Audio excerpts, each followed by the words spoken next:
My name is Mara Harroway, and I turned 18 on a Friday night. At my birthday dinner, my father waited until my mother was carrying plates to the sink, until my little brother was laughing at something on his phone, and until everyone else was full, comfortable, and distracted.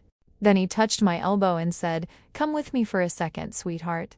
That was the first warning. My father only called me sweetheart when he wanted something. He led me into the hallway beside the laundry room, where the light always flickered when the dryer was running. He had a brown leather folder tucked under one arm, the expensive kind people use when they want paper to look harmless. "I need you to sign something for the ranch," he said. I looked at the folder, then at his face. "What kind of something?" He smiled too quickly. "Nothing dramatic, just temporary operating authority. Insurance renewals, feed accounts, boarding contracts, boring adult paperwork. Since you're 18 now, some of the accounts need your signature." Behind him, I could hear my mother rinsing dishes. I could hear my brother Noah asking if there was more cake. I could hear my own heartbeat in my ears. My father opened the folder and slid out a document with a blue sticky tab already placed where my signature should go. Already placed, like the decision had been made before he ever spoke to me. He held out a pen. "Just sign it before everyone leaves," he said. "We're all counting on you." Have you ever had someone ask you for a favor and your whole body knew it wasn't a favor? And it's not because they shouted, threatened you, or said anything cruel, but because they stood too close, smiled too softly, and used the word family before you even had time to say no. That was my father that night. He said it was paperwork. He said it was temporary. He said it was for the ranch. What he did not say was that he owed a man named Victor Howell more than $400,000 in gambling debt. What he did not say was that Harroway Ranch was worth nearly $1.5 million. What he did not say was that the document in that folder would not just let him pay bills, renew insurance, or help me manage anything. It would give him control of the land, the barns, the breeding contracts, the ranch accounts. And if he moved fast enough, the horses my grandparents had spent 40 years raising. He wasn't asking me to save the family. He was asking me to cover his gambling losses, and he tried to do it by conning his own daughter. But my father did not know what my grandmother had done before she died. He did not know that 6 years earlier, she and my grandfather had created the Harroway Ranch Operating Trust. He did not know that the moment I turned 18, I could accept control as managing beneficiary. He did not know that the papers he wanted me to sign were already too late. So I looked at the pen in his hand. I smiled, and I said, "I'll read it upstairs." His face changed so fast most people would have missed it. But daughters notice things like that. The jaw tightening after a soft voice, the smile that stops reaching the eyes. The way a mother goes quiet in the next room because she is listening, even when she pretends not to be. My father closed his fingers around the pen. "Mara," he said, still gentle, but not kind anymore.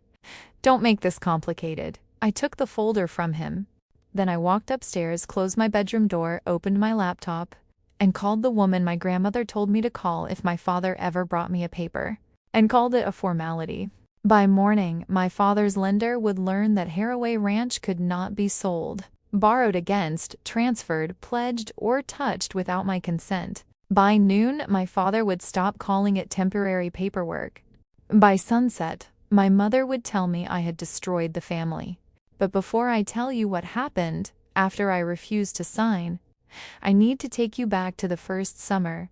I understood that Harroway Ranch was never just land. I was 9 years old the first time my mother left me there for more than a weekend. We lived in Briar Falls, a clean little city with brick schools, coffee shops on every corner, and lawns people watered even when it rained. Our house had white shutters, a narrow front porch, and a mailbox my father backed into twice but never fixed. It was fine, not bad exactly, but not warm either, just fine. Harroway Ranch was 48 minutes away if Grandpa Silas drove, 55 if Grandma Ruth did, because she slowed down for every blind curve and every dog that even looked like it might cross the road. The ranch sat past the last gas station, past the county road where the pavement cracked into gravel, past 2 fields of soybeans and a line of cedar trees that always looked black against the afternoon sky. The first thing I remember was the smell. It smelled like hay, dust, leather, warm animal breath, sweet feed, and rain stuck in old wood. At 9 years old, I thought it smelled terrible. Grandpa laughed when he saw my face. "You'll get used to it," he said. "I don't think so. You will if you stay long enough." He was standing outside the main barn in a faded denim shirt, with his hat pushed back and one hand resting on the top rail of the fence. Silas Harroway was not a tall man, but everyone remembered him as tall because he took up space like he had earned it. He had rough hands, sharp blue eyes, and the kind of quiet that made people lower their voices around him. My father had his name, Daniel Harroway, same jaw, same eyes, same broad shoulders. But even then, before I had words for it, I knew they were not the same kind of man. My father entered rooms expecting people to notice. My grandfather entered barns hoping the horses would not. That first summer, my mother told me I was lucky. "Fresh air will be good for you," she said, setting my suitcase by the porch. "And your grandparents love having you here." She kissed the top of my head, checked her phone, and left before I could ask when she was coming back. I stood there with my suitcase, wearing white sneakers that were ruined by the end of the first day, wondering how many nights counted as a few weeks. Grandma Ruth came out of the house with a glass of lemonade in one hand and a pair of old boots in the other. "Those shoes won't last until supper," she said. "I didn't bring boots. I know. That's why I found you mine." The boots were too big. She stuffed the toes with old newspaper and told me to walk like I meant it. That was Grandma Ruth. She did not fuss over fear. She gave it something practical to do. The ranch house was smaller than I expected, with white siding, green trim, and a porch that wrapped around the front and sagged slightly near the west corner. Inside, the kitchen floor creaked by the sink, the hallway smelled like lemon oil and old photographs, and the walls were covered with framed ribbons from horse shows I had never attended. There were black and white pictures of mares and foals, and one large photograph of Grandpa Silas standing beside a chestnut stallion with a white blaze down his face. "That's Atlas," Grandma said when she caught me staring. "Your grandfather's first real champion." "Where is he now?" She was quiet for half a second. "Buried under the oak behind the training ring." I remember thinking that was strange. In the city, things that died disappeared. At Harroway Ranch, even the dead had a place. That first morning, Grandpa took me to the barn before breakfast. The sun had barely risen. The air was cool and damp, and the horses shifted in their stalls, making soft sounds that seemed too big for the quiet. I held my breath when we walked in.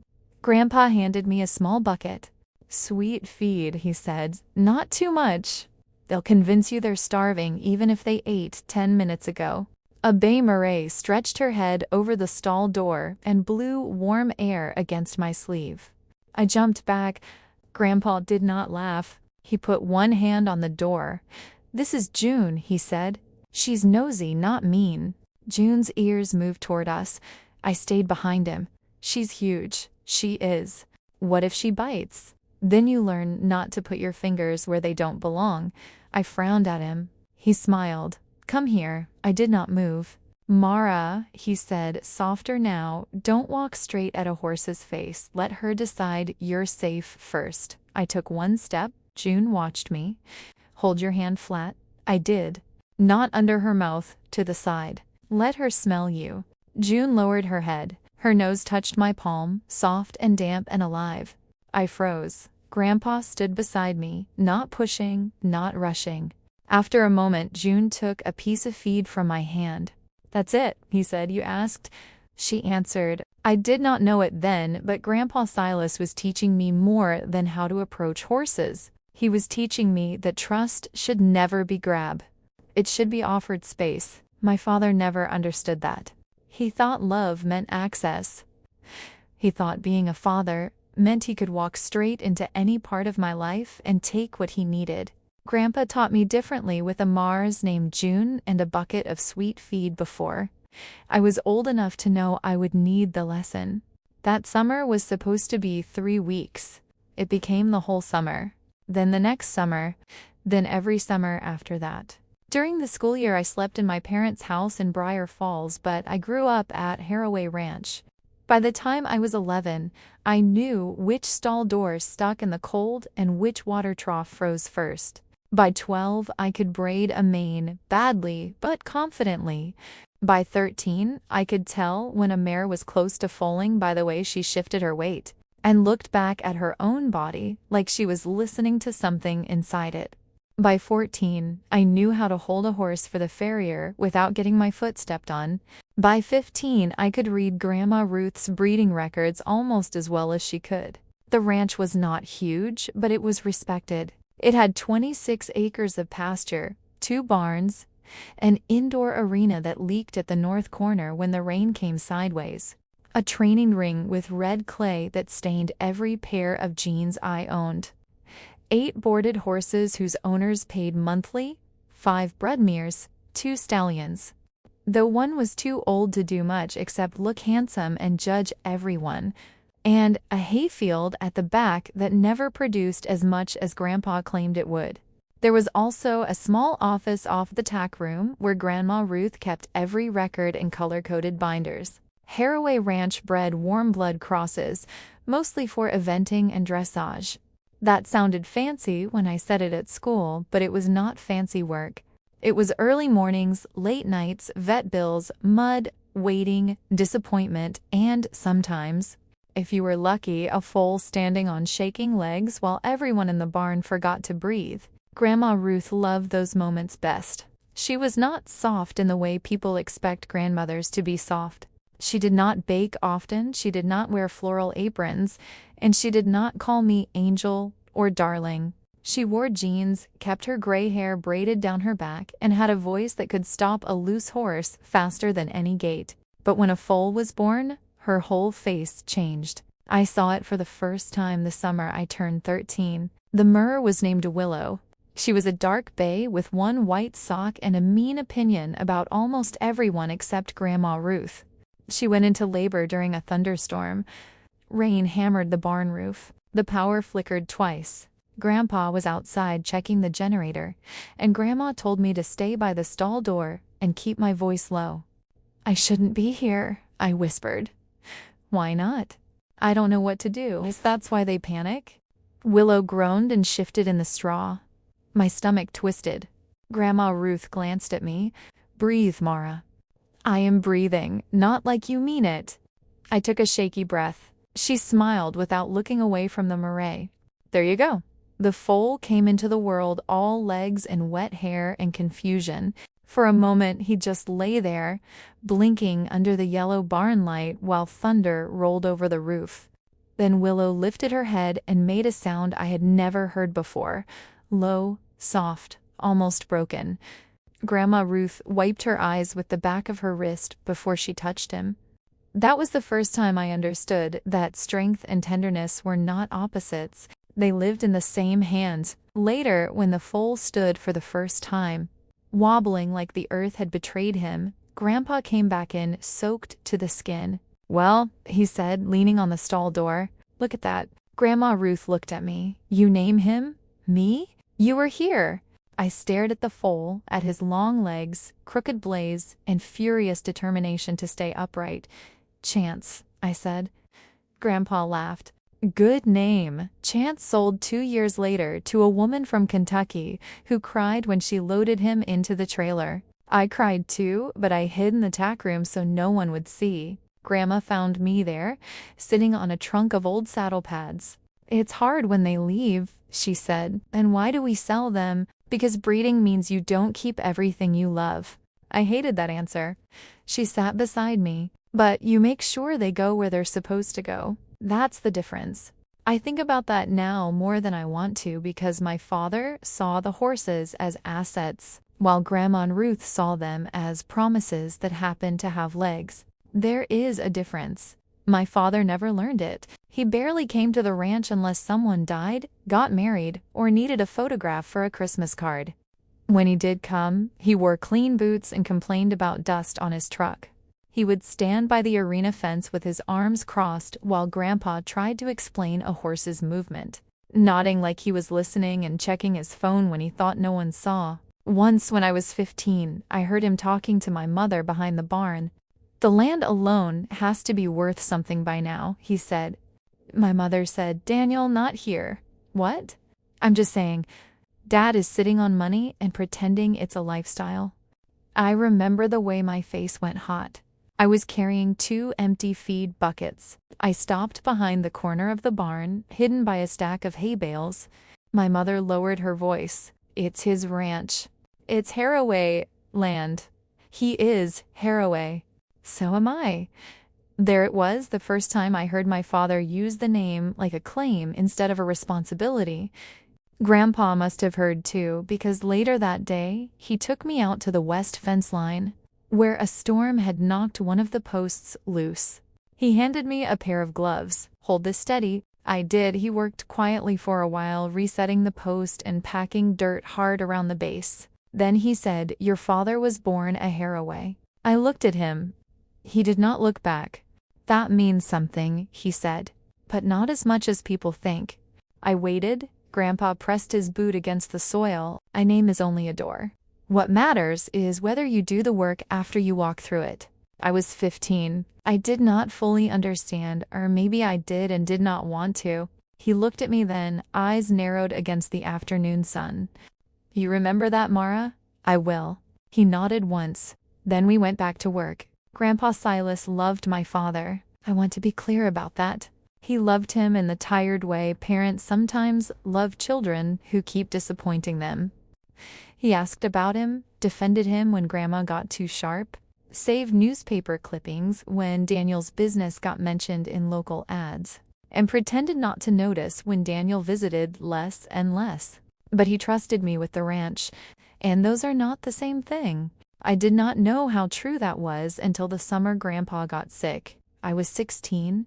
He started forgetting small things first, where he left his gloves, whether he had already called the farrier, which Mara was due in May, and which one was due in June. Grandma covered for him at first. She did it gracefully, the way women do when they have spent their lives protecting the pride of men they love. She answered questions before anyone asked them, redirected conversations, and wrote bigger notes on the office calendar. But horses do not care about pride. They need feed on time, medicine on time, gates latched, records kept. So Grandma started teaching me more. Not chores, systems. How much the boarders paid, which vet bills came due monthly, which horses were insured, which bloodlines were valuable, which buyers were trustworthy, which contracts had clauses that mattered. She showed me where the copies were kept. She showed me the ranch account ledger. She showed me the old leather binder with Harroway Ranch embossed on the front. "Why are you showing me all this?" I asked one afternoon. We were in the office off the tack room. The fan clicked overhead. Outside, someone was dreading the arena, and dust floated through a stripe of sunlight near the window. Grandma Ruth did not answer right away. She opened a drawer and took out a photograph. It was old, faded at the edges.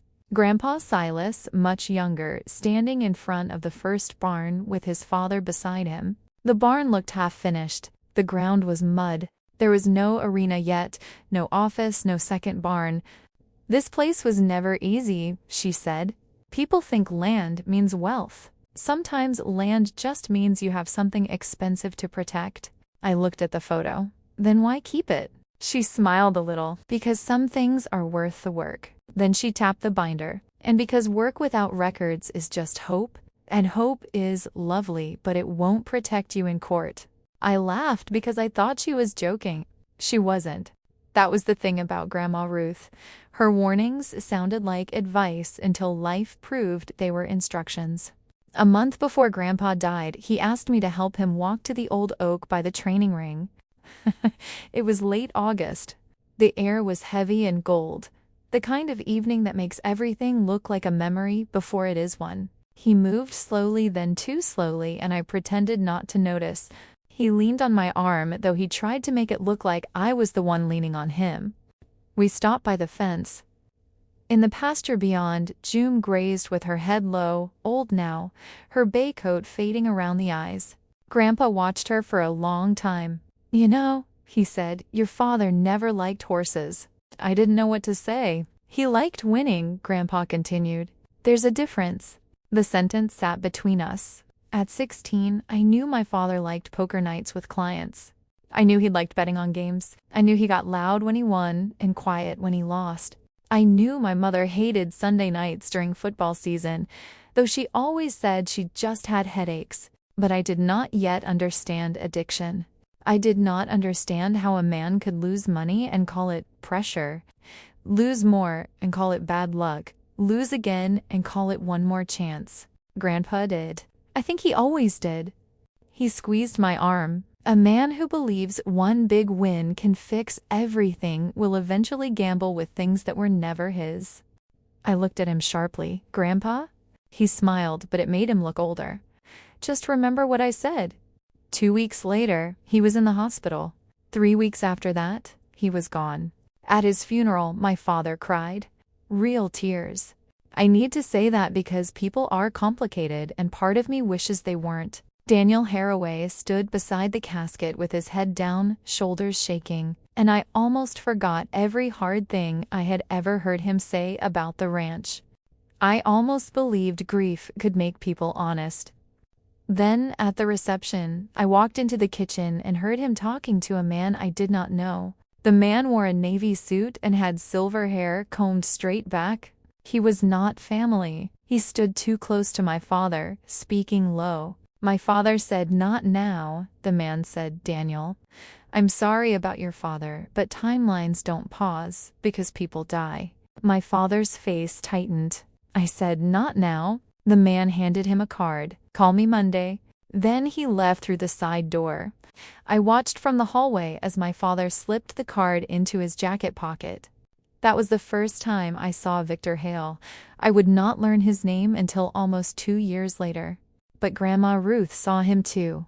She was standing at the other end of the kitchen, one hand on the counter, her face pale with grief and something colder. She did not say anything to Daniel. She only looked at me. Then she looked at his pocket, then back at me. A week after the funeral, my father came to the ranch. Not to help, not to sit with Grandma, not to ask which horses needed care now that Grandpa was gone. He came wearing a button-down shirt and city shoes, carrying a coffee he had bought on the drive out. I was in the main barn cleaning June's stall when I heard his voice outside. "Mom, you can't run this place forever," Grandma Ruth answered. "Good morning to you too, Daniel. I'm serious." "So am I." I paused with the pitchfork in my hand. My father sighed. "I'm just saying we need to be practical." Practical. I would come to hate that word.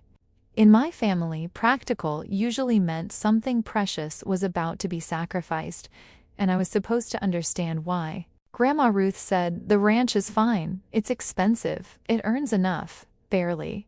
"That's still enough. You're 72. And you still don't know the difference between a broodmare and a gelding, so I'm not sure age is the issue."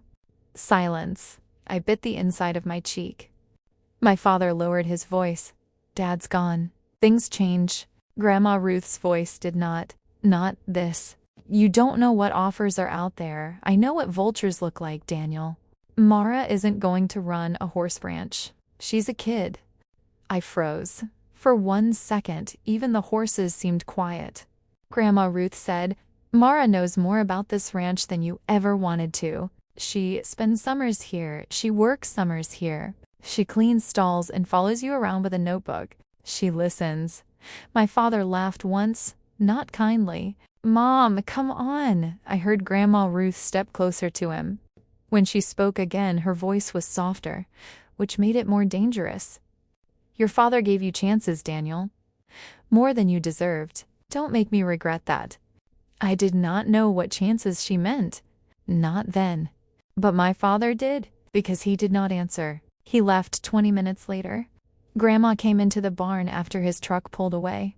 She found me still standing in June's stall, holding the pitchfork like I had forgotten what it was for. "You heard?" I nodded. She took the pitchfork from me and leaned it against the wall. "Come wash your hands. I can finish." It'll wait." In the kitchen, she poured 2 glasses of iced tea. Her hands shook just slightly when she set mine down.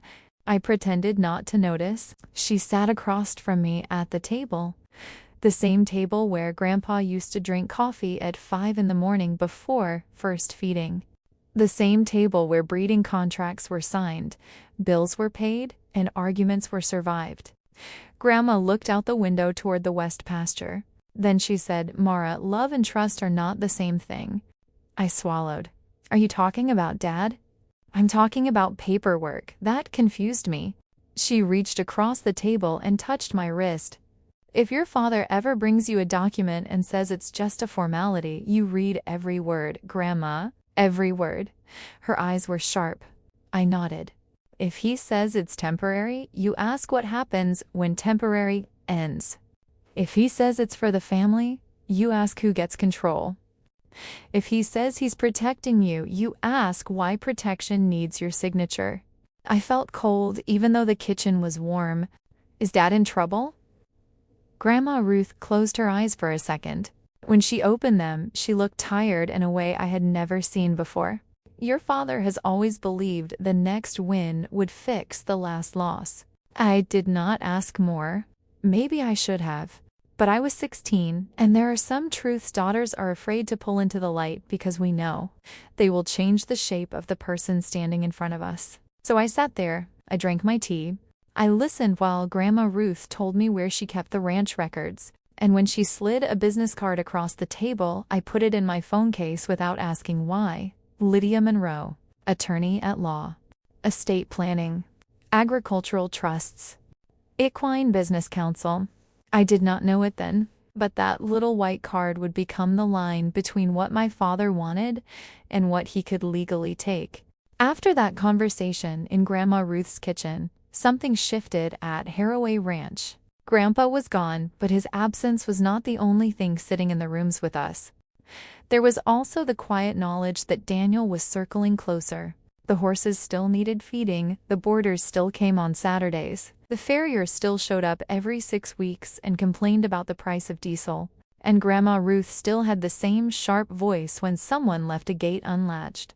From the outside, the ranch kept moving, because animals do not pause for grief, and bills do not wait for anyone to feel ready. But I felt Grandpa's absence everywhere.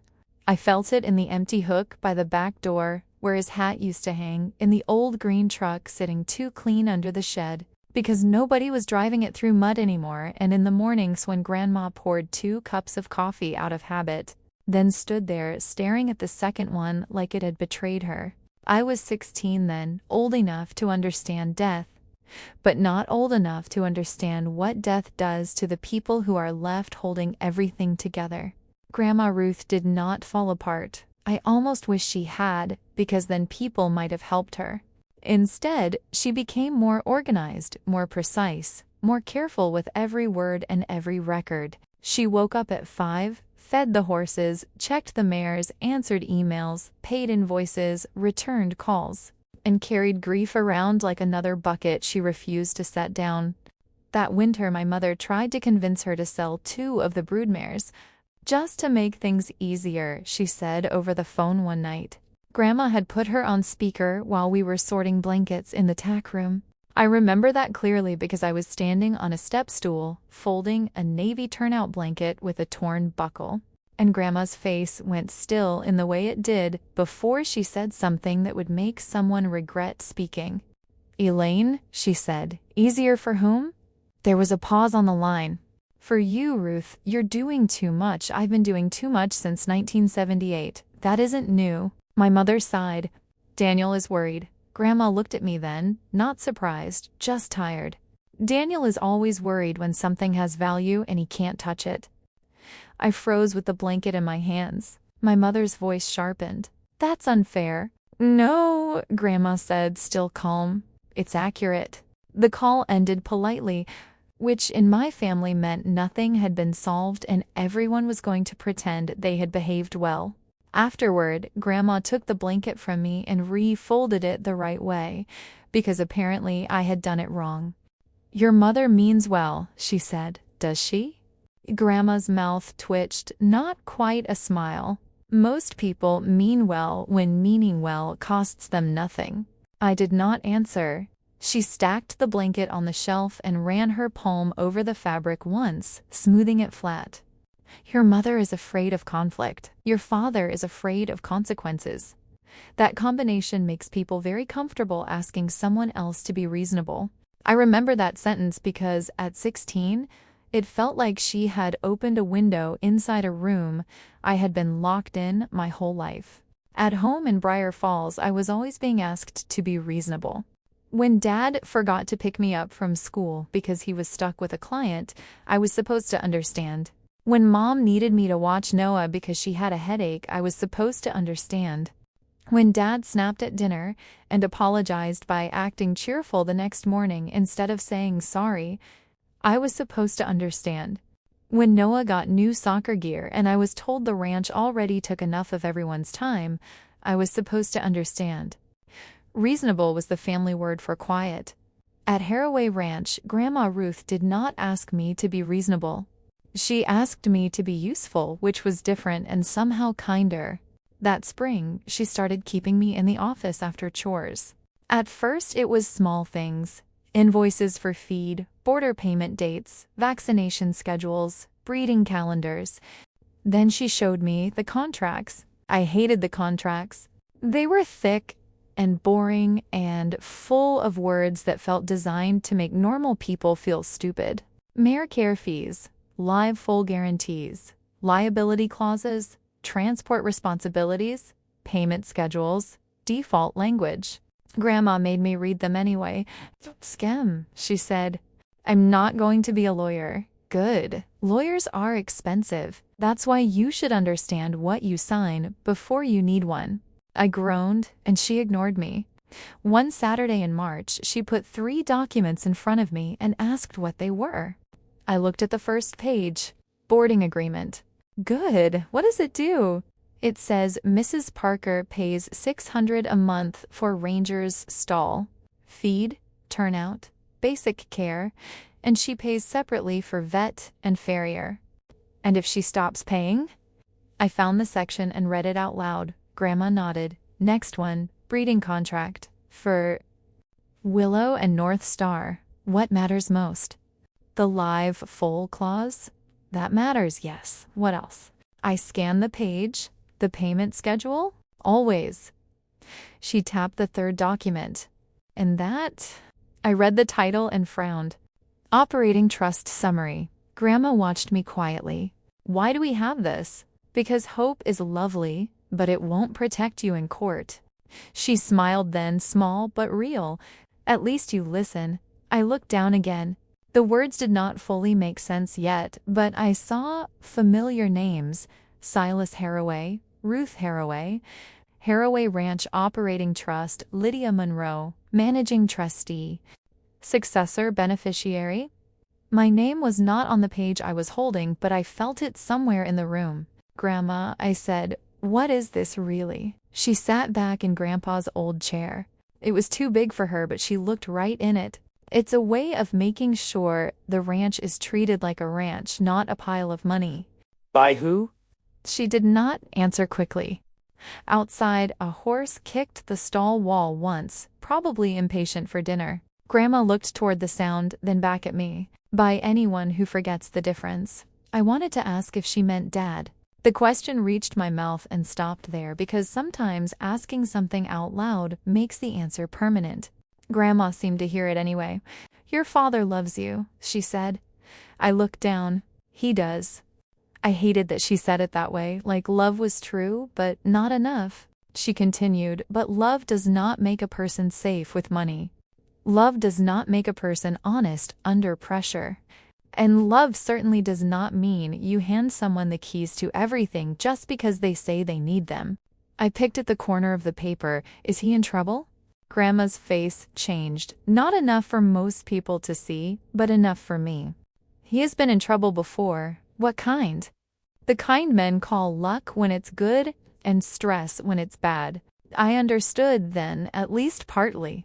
Poker nights, football bets, the way my mother's mouth tightened when Dad checked scores during dinner, the way he disappeared to the garage after a game went badly. The way he once came home from a client weekend in Atlantic City with gifts for everyone, too many gifts, too bright a smile, like generosity could cover the smell of panic. "Does Mom know?" I asked. Grandma folded her hands on the desk. "Women often know more than they admit, especially when admitting it would force them to choose." That stayed with me. It still does. After Grandpa died, Dad came to the ranch more often for about 2 months. Though never early enough to help with morning feed, and never in clothes that could get dirty, he walked around with a coffee, asked broad questions about taxes and insurance, and used the phrase long-term planning so many times that Grandma finally told him the only long-term plan he had ever respected was a payment plan. He laughed like it was a joke. It was not a joke. One afternoon, I saw him standing outside the second barn with his phone held low, speaking to someone in a voice I had never heard him use with family. Not angry, not exactly scared, but careful. "I told you," he said, "it's not liquid. There are structures." He listened. "No, I understand the number." Another pause. I said, "I understand." He turned then and saw me by the wash rack. For 1 second, the careful voice disappeared, and my father came back, smiling like the world had not just shifted under my feet. "Mara, hey, didn't see you there." I was holding a lead rope and a bottle of fly spray. "Who was that?" "Business call." "What business?" His smile thinned. "Adult business." That phrase always meant stop asking. I wanted to. I really did. Daughters are trained in little ways to protect the men who make them uneasy. We explain things away. We soften the edges. We tell ourselves he's tired. He's stressed. He didn't mean it. He's still our father. So I said nothing. But that night, I wrote down what I remembered. "It's not liquid. There are structures." I understand the number. I did not know what those words meant yet, but Grandma had taught me that records mattered, so I started keeping my own. A note in my phone, a date, a time, a sentence. That is how I started learning the shape of my father's lies. Not all at once. Not in one dramatic discovery where the music changes and everything becomes clear. It happened in pieces, the way rot starts in a fence post, hidden under paint until your thumb presses the wood and it gives. In May, I saw a late payment notice tucked under the mail tray at home. It was not for the ranch. It was for one of Dad's business credit cards. In June, Mom stopped buying the coffee she liked and switched to the cheap brand, but told me she was trying to cut back. In July, Dad sold his watch, the silver one Grandpa had given him when he turned 30, and said he was tired of wearing it. In August, I walked into the garage and saw him close 3 browser tabs so fast he knocked over his drink. One of them had a logo I recognized from commercials during football games. Sportsbook. He said, "Don't sneak up on people." I said, "I live here." He stared at me for a second, too long. Then he laughed. Fair enough. Nothing about it felt fair. That same summer, Grandma Ruth got weaker. She would not admit it. She called it being slower, which was the kind of lie strong women tell so other people do not think they have permission to worry. Her hands hurt in the mornings. Her hip bothered her when the weather changed. She sat down more often between chores and pretended she had meant to sit there all along. By late August, she let me handle most of the evening routine. I fed June her senior grain. I checked Willow's legs for swelling. I hosed down the aisle. I updated the whiteboard by the office. I wrote down which boarder had called about changing turnout times and which Mara needed her ultrasound appointment moved. Grandma watched from the office doorway. "You're good at this," she said. "I'm just doing what you told me. That's how being good starts." I smiled, but she did not. "Mara, come here." I dried my hands on my jeans and followed her inside. The office smelled like dust, leather, printer ink, and the peppermint candies Grandma kept in the top drawer. The fan was on, moving warm air around without helping much. She took a sealed envelope from the file cabinet and placed it on the desk. My name was written across the front in her handwriting. Mara. Not sweetheart. Not honey. Just my name, steady and deliberate. If anything happens to me before your 18th birthday, you call Lydia Monroe, she said. My throat tightened.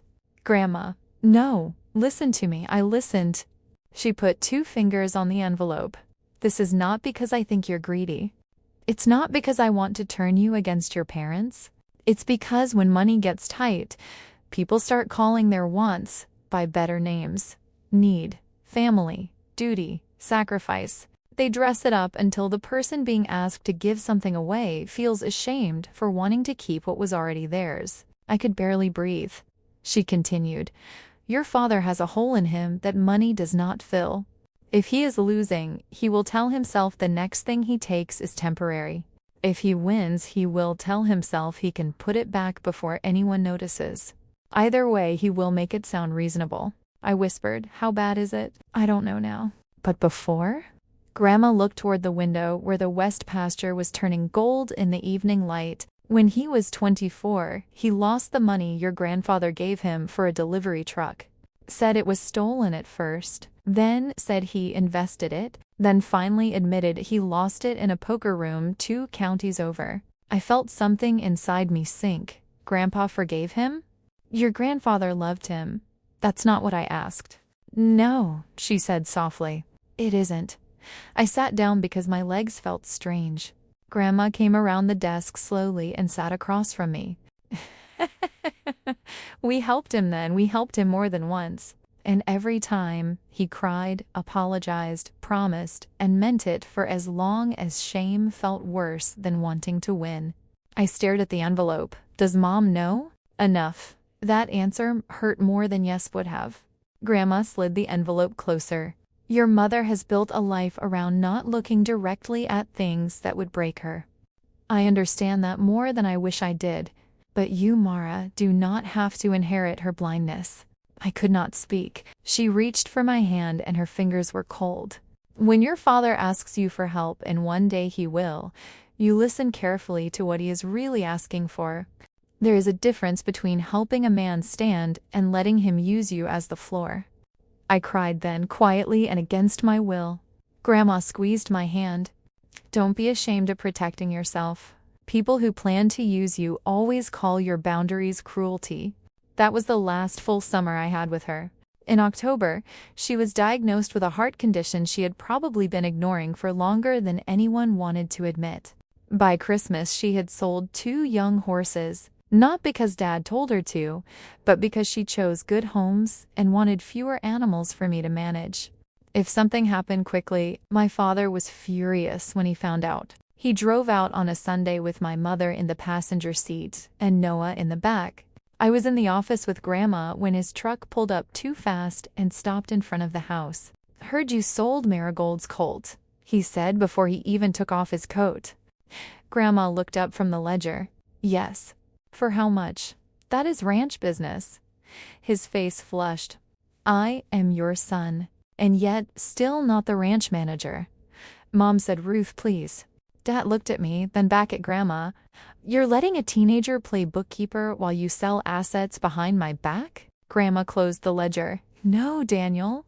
I'm teaching a teenager to keep records because grown men who don't keep records often rewrite history. The room went silent. Noah stood in the doorway, wide-eyed, holding his coat zipper. Mom touched his shoulder. Go wait in the truck. He did. I wished I could go with him. Dad leaned over the desk. This is Harroway Ranch. Grandma stood slowly. Yes, it is. I'm a Harroway. So is Mara. She's a child. She's the only one in this room who knows which Mara collect last February. That doesn't mean she gets the ranch. Grandma Ruth looked at him for a long moment. Then she said, you should have thought about that before you spent 20 years treating it like something that would always be here when you needed money. My father went very still. There are silences that are empty and silences that are full of everything people have refused to say for years. That one was full. Dad left without dinner. Mom apologized on his behalf, which was another family tradition. Grandma did not accept it. She doesn't owe me an apology, she said, looking at my mother. He does. My mother's face changed, but she said nothing. After they left, Grandma sat back down as if the argument had cost her more than she wanted me to see. "Are you okay?" I asked. "No." The honesty frightened me. She opened the ledger again. "But okay is not required. Feed is required. Contracts are required. The truth is required. We do what is required until we can do more." That was Grandma Ruth's religion. The following February, 3 months before my 18th birthday, she died in her sleep. I found out before school. My mother knocked on my door at 6:10 a.m., still in her robe. Her face pale and bare and smaller than I had ever seen it. "Mara," she said. One word, and I knew. At the funeral, people talked about Grandma Ruth like she had been softer than she was. They said she was kind, which was true, but they forgot to say she was difficult, stubborn, precise, and capable of making a grown man feel 6 inches tall with one sentence. They said she loved horses, which was true, but not enough. She respected them. There is a difference. My father cried again. Again, real tears. Again, I almost let them soften me. Then I saw Victor Haley standing at the edge of the parking lot, not close enough to be part of the funeral, not far enough to be accidental. He was wearing the same navy suit or one just like it, silver hair, calm face, hands folded in front of him. He looked at my father. My father looked away. That was when I knew the trouble had not gone with Grandma. It had been waiting for her to die. 3 days after the funeral, I opened the envelope she had given me. Inside was Lydia Monroe's business card, a copy of the Harroway Ranch Operating Trust Summary, and a handwritten note from Grandma Ruth. It was only 4 sentences. "Mara, your grandfather gave your father the Harroway name, but he gave you the work, and work tells the truth better than blood. If Daniel asks for your signature, call Lydia before you answer. If Elaine tells you sacrifice is love, remember that love without honesty is just another kind of debt. Protect the ranch, protect the horses, and protect yourself." I read it once, then again, then a third time. By the time I finished, I was not crying anymore. I was listening. A week later, Lydia Monroe called me. Her voice was calm, professional, and careful in the way people sound when they are about to tell a girl that the adults around her have been lying with confidence. "Mara Harroway?" "Yes. My name is Lydia Monroe. I was your grandparents' attorney. Your grandmother instructed me to contact you after her passing and before your 18th birthday. We need to meet soon." "How soon?" "This week, if possible." I looked across my bedroom at the boots by my closet, still dusty from the ranch. "Is this about Harroway Ranch?" A pause. "Yes," she said. "And about your father." I closed my eyes. For one childish second, I wished I had never opened the envelope. Then I heard Grandma Ruth's voice in my head, sharp as a latch clicking shut. "Read every word." So I said I can come Saturday. And that was the moment my father's plans started running out of time. Lydia Monroe's office was not downtown like I expected. For some reason, when Grandma said attorney, I imagined glass walls, polished floors, and someone in a black suit looking down at me over a desk. That cost more than my car. Lydia's office was above a feed store in Millbridge, 20 minutes from the ranch, with narrow stairs that creaked under my boots and a waiting room that smelled faintly like coffee, paper, and horse liniment. There was a framed photograph on the wall of a woman on a gray horse clearing a jump. It took me a second to realize the rider was Lydia, younger by maybe 30 years, hair flying out behind her helmet. The receptionist told me to go in. Lydia Monroe stood when I entered. She was in her early 60s, I think, with silver hair cut just under her chin and glasses on a chain around her neck. She wore a navy cardigan instead of a blazer, and there was mud dried on the heel of one boot. That made me trust her more than any office could have. "Mara," she said, holding out her hand, "I'm sorry about your grandmother." People had been saying that for a week, but Lydia said it like she understood the size of what was missing. "Thank you. Sit down. We have quite a bit to cover." She did not ask if I wanted water. She did not make small talk. She did not tell me how strong I was. which I appreciated because I was starting to hate that word. People only called you strong when they needed you to survive something they did not want to help carry. I sat across from her. She opened a folder. On the tab, written in black ink, were the words Harroway Ranch Operating Trust. Seeing the name there made my stomach twist. It looked official in a way grief never did. Your grandparents created this trust 6 years ago, Lydia said. Your grandfather began the process, and your grandmother completed the operating amendments after he became ill. Why? Lydia looked at me over her glasses. Because they wanted Harroway Ranch to continue as a ranch. They also wanted to make sure no one could use the land, the horses, or the operating assets as emergency money. Emergency money. I almost laughed, but there was nothing funny in it. What exactly is in the trust? The land, both barns, the indoor arena, the equipment, the ranch bank accounts, the breeding records, the current boarding contracts, several insured horses, and any income connected directly to the ranch operation. I tried to absorb that. So, not just the property. No, your grandmother was very specific about that. She understood that a horse ranch is not just acreage. The value is in the operation, the reputation, the contracts, the animals, and the people who trust the place. That sounded like Grandma Ruth. What does it have to do with me? Lydia turned a page. Until you turn 18, I remain administrative trustee with limited authority. I can pay ranch expenses, renew contracts, and maintain the operation. The ranch manager, Paul Mercer, handles daily business when you're in school.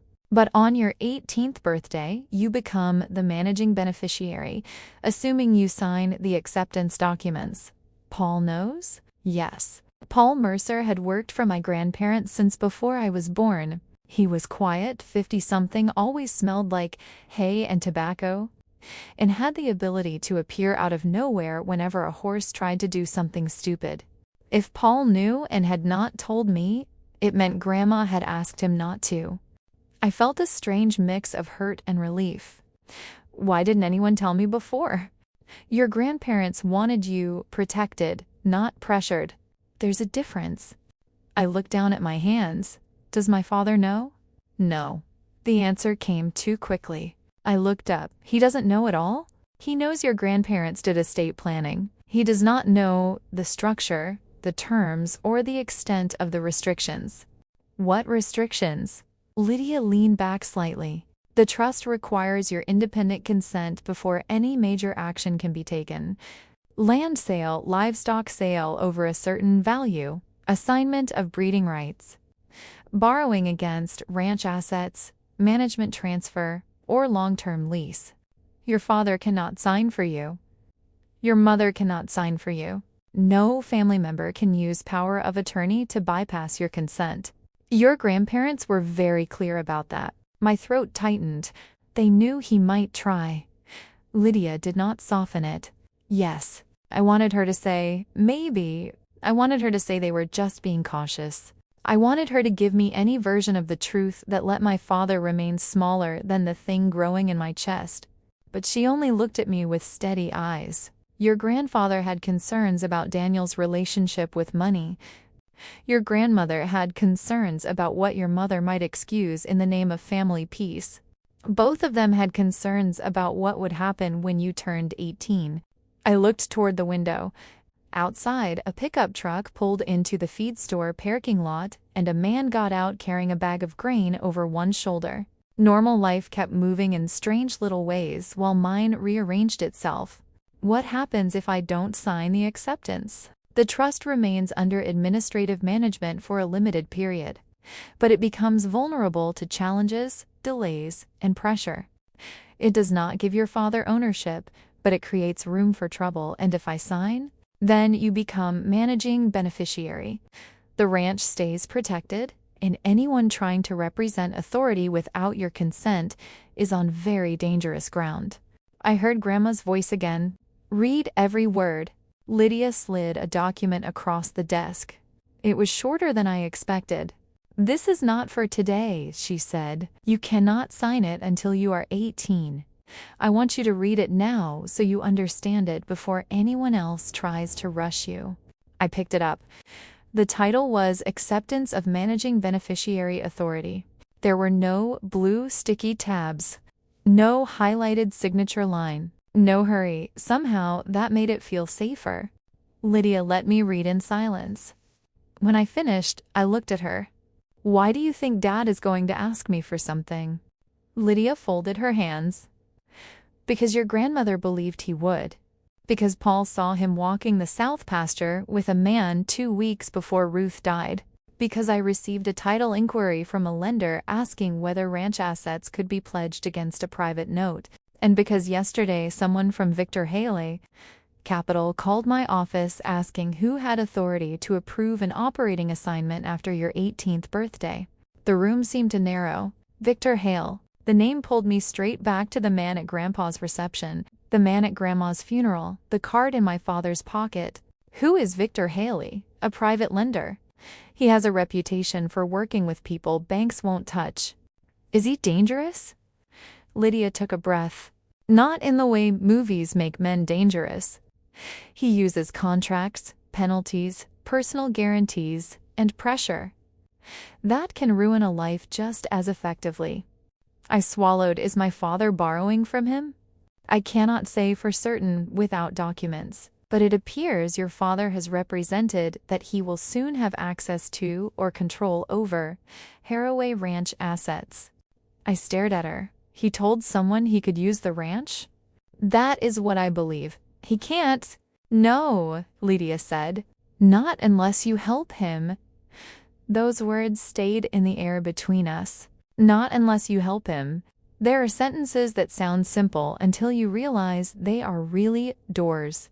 On one side, you are still a daughter trying to believe your father has not gone that far. On the other side, you are a woman holding a pen while everyone tells you love means signing. I put the document down. What do I do? For now, you say as little as possible. You do not accuse him. You do not warn him. You do not show him this document.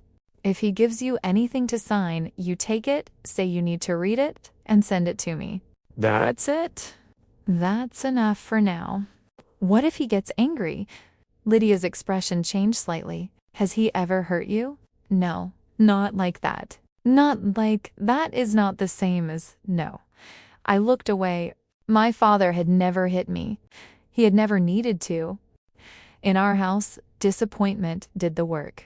Silence did the work. My mother's tight face did the work. The feeling that I had ruined everyone's night by having a boundary did the work. He won't hurt me, I said, but it sounded more like hope than fact. Lydia did not push. Then we prepare for pressure, not violence. Pressure is still pressure, Mara.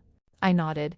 Before I left, she gave me a copy of the trust summary, sealed in a plain envelope, and told me to keep it somewhere my parents would not look. I almost laughed. They look? She watched me, do they? I thought of my mother putting laundry away in my room even when I told her I could do it myself. I thought of my father once asking why I needed a lock on my phone if I had nothing to hide. I thought of the way privacy in our house was treated like guilt, wearing a nicer dress. Yes, I said. Sometimes. Then, not at home. I drove from Lydia's office straight to the ranch. It was cold that day, the kind of late February cold that makes mud hard at the edges and turns every breath white. Paul Mercer was repairing a latch on the small paddock gate when I pulled up. He saw my car and stopped working. For a moment, neither of us said anything. Then he took off his gloves. You saw Lydia? I nodded. Paul looked toward the barn. Ruth made me promise not to say before she did. She didn't say much. That sounds like Ruth. I hugged the envelope to my chest. Did everyone know except me? No, he said. Very few people knew. Your grandmother kept the circle small because she knew the wrong people would call protection an insult. I looked at him then. Did she think Dad would try to take it? Paul's jaw shifted. I think Ruth believed Daniel would do what desperate men do. He would convince himself the first wrong step was temporary and the second one was necessary. That was almost worse than calling him bad. Bad men are easy. You can hate them cleanly. Desperate men who still love you are harder, because part of you keeps wanting to hand them a rope even after you realize they are trying to pull you down with them. Paul went back to the latch not because the conversation was over, but because ranch people know work gives grief somewhere to stand. I changed into my old boots and helped him. For the next 2 weeks, I carried the trust summary in a zippered pocket inside my riding jacket at the ranch, then moved it to a locked box in Paul's office before I went home. At school, I took notes in economics class while my mind replayed Lydia's words. At home, I watched my father more carefully than I had ever watched anyone.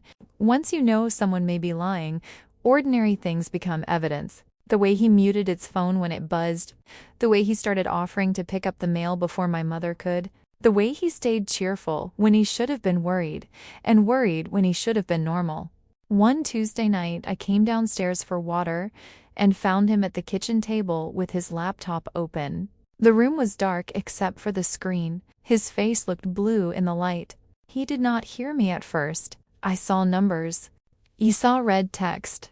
I saw the name Victor Haley Capel at the top of an email before he closed the laptop. "Mara," he said too loudly. Couldn't sleep. He rubbed both hands over his face. Me neither. For a second, he looked so tired I almost asked if he was okay. That is the part people do not understand about betrayal. It does not erase love instantly. You can know someone is dangerous to you and still want to put a blanket over their shoulders when they look cold. He pushed the chair back. "You have a big birthday coming up." I held the glass under the faucet. "Yeah. 18. He smiled, but it looked heavy. "That's a big one. I guess, when I was your age, I thought being an adult meant freedom. Turns out it mostly means paperwork and bills." I filled the glass. "That sounds depressing. It's true." He watched me drink. Then he said, "Your grandmother left things more complicated than they needed to be." I set the glass down slowly. "What does that mean?" "Nothing bad. Just the ranch, accounts, insurance, vendor stuff." Lydia Monroe has probably made it all sound more mysterious than it is. My pulse moved into my throat. "You talked to Lydia?" He looked at me carefully. "Not directly. That meant yes, somehow." "Why?" "I'm your father, Mara. I'm trying to understand what you're walking into." It was almost convincing. That was what scared me. My father could sound like protection when he was really asking where the locks were. I thought the ranch was Grandma's. It was. Now things have to be sorted. By who? He gave a small laugh. By adults. There it was again. I was old enough to sign documents, apparently, but not old enough to be one of the adults reading them. I said, "I'm going back upstairs, Mara." I stopped. He leaned back in the chair, lowering his voice. "I know your grandmother made you feel special out there." Made me feel special. Like love was a trick she had played on me. "She trusted me," I said. "She was grieving, and she was old." My hand tightened around the glass. "Don't." His expression hardened, then softened so quickly I almost questioned whether I had seen it. "I'm not insulting her. I'm saying she put a lot on you. Too much. You're going to need help. From you? From your family." I looked at him. My father had not mucked a stall in 20 years. He did not know which feed June needed, or which stall flooded first, or which boarder paid late, but always paid. He did not know that Willow hated red buckets, that North Star could unlatch the small gate with his lips, that the arena lights flickered before the breaker went out. But suddenly, he was family. Suddenly, he was help. I said goodnight and went upstairs. The next morning, I texted Lydia. "He knows your name." He mentioned paperwork and accounts. She called me during lunch. "Do not confront him," she said. I didn't. "Good. If he brings you a document, send me a photo immediately." "What if he asks if I talk to you?" "You say your grandmother told you to read everything carefully." "That'll make him mad." "Yes," Lydia said. "But it won't give him information." I sat on a bench outside the cafeteria, watching students move through the courtyard like the world was ordinary. "Do you think he's going to try before my birthday?" "No, he needs you legally adult or the document has no value." But he may try to prepare you emotionally before then. Prepare me emotionally. That sounded too gentle. What my parents did over the next month was not gentle. It started with my mother. She came into my room one evening carrying folded laundry I had not asked her to fold. She placed it on my dresser and sat on the edge of my bed.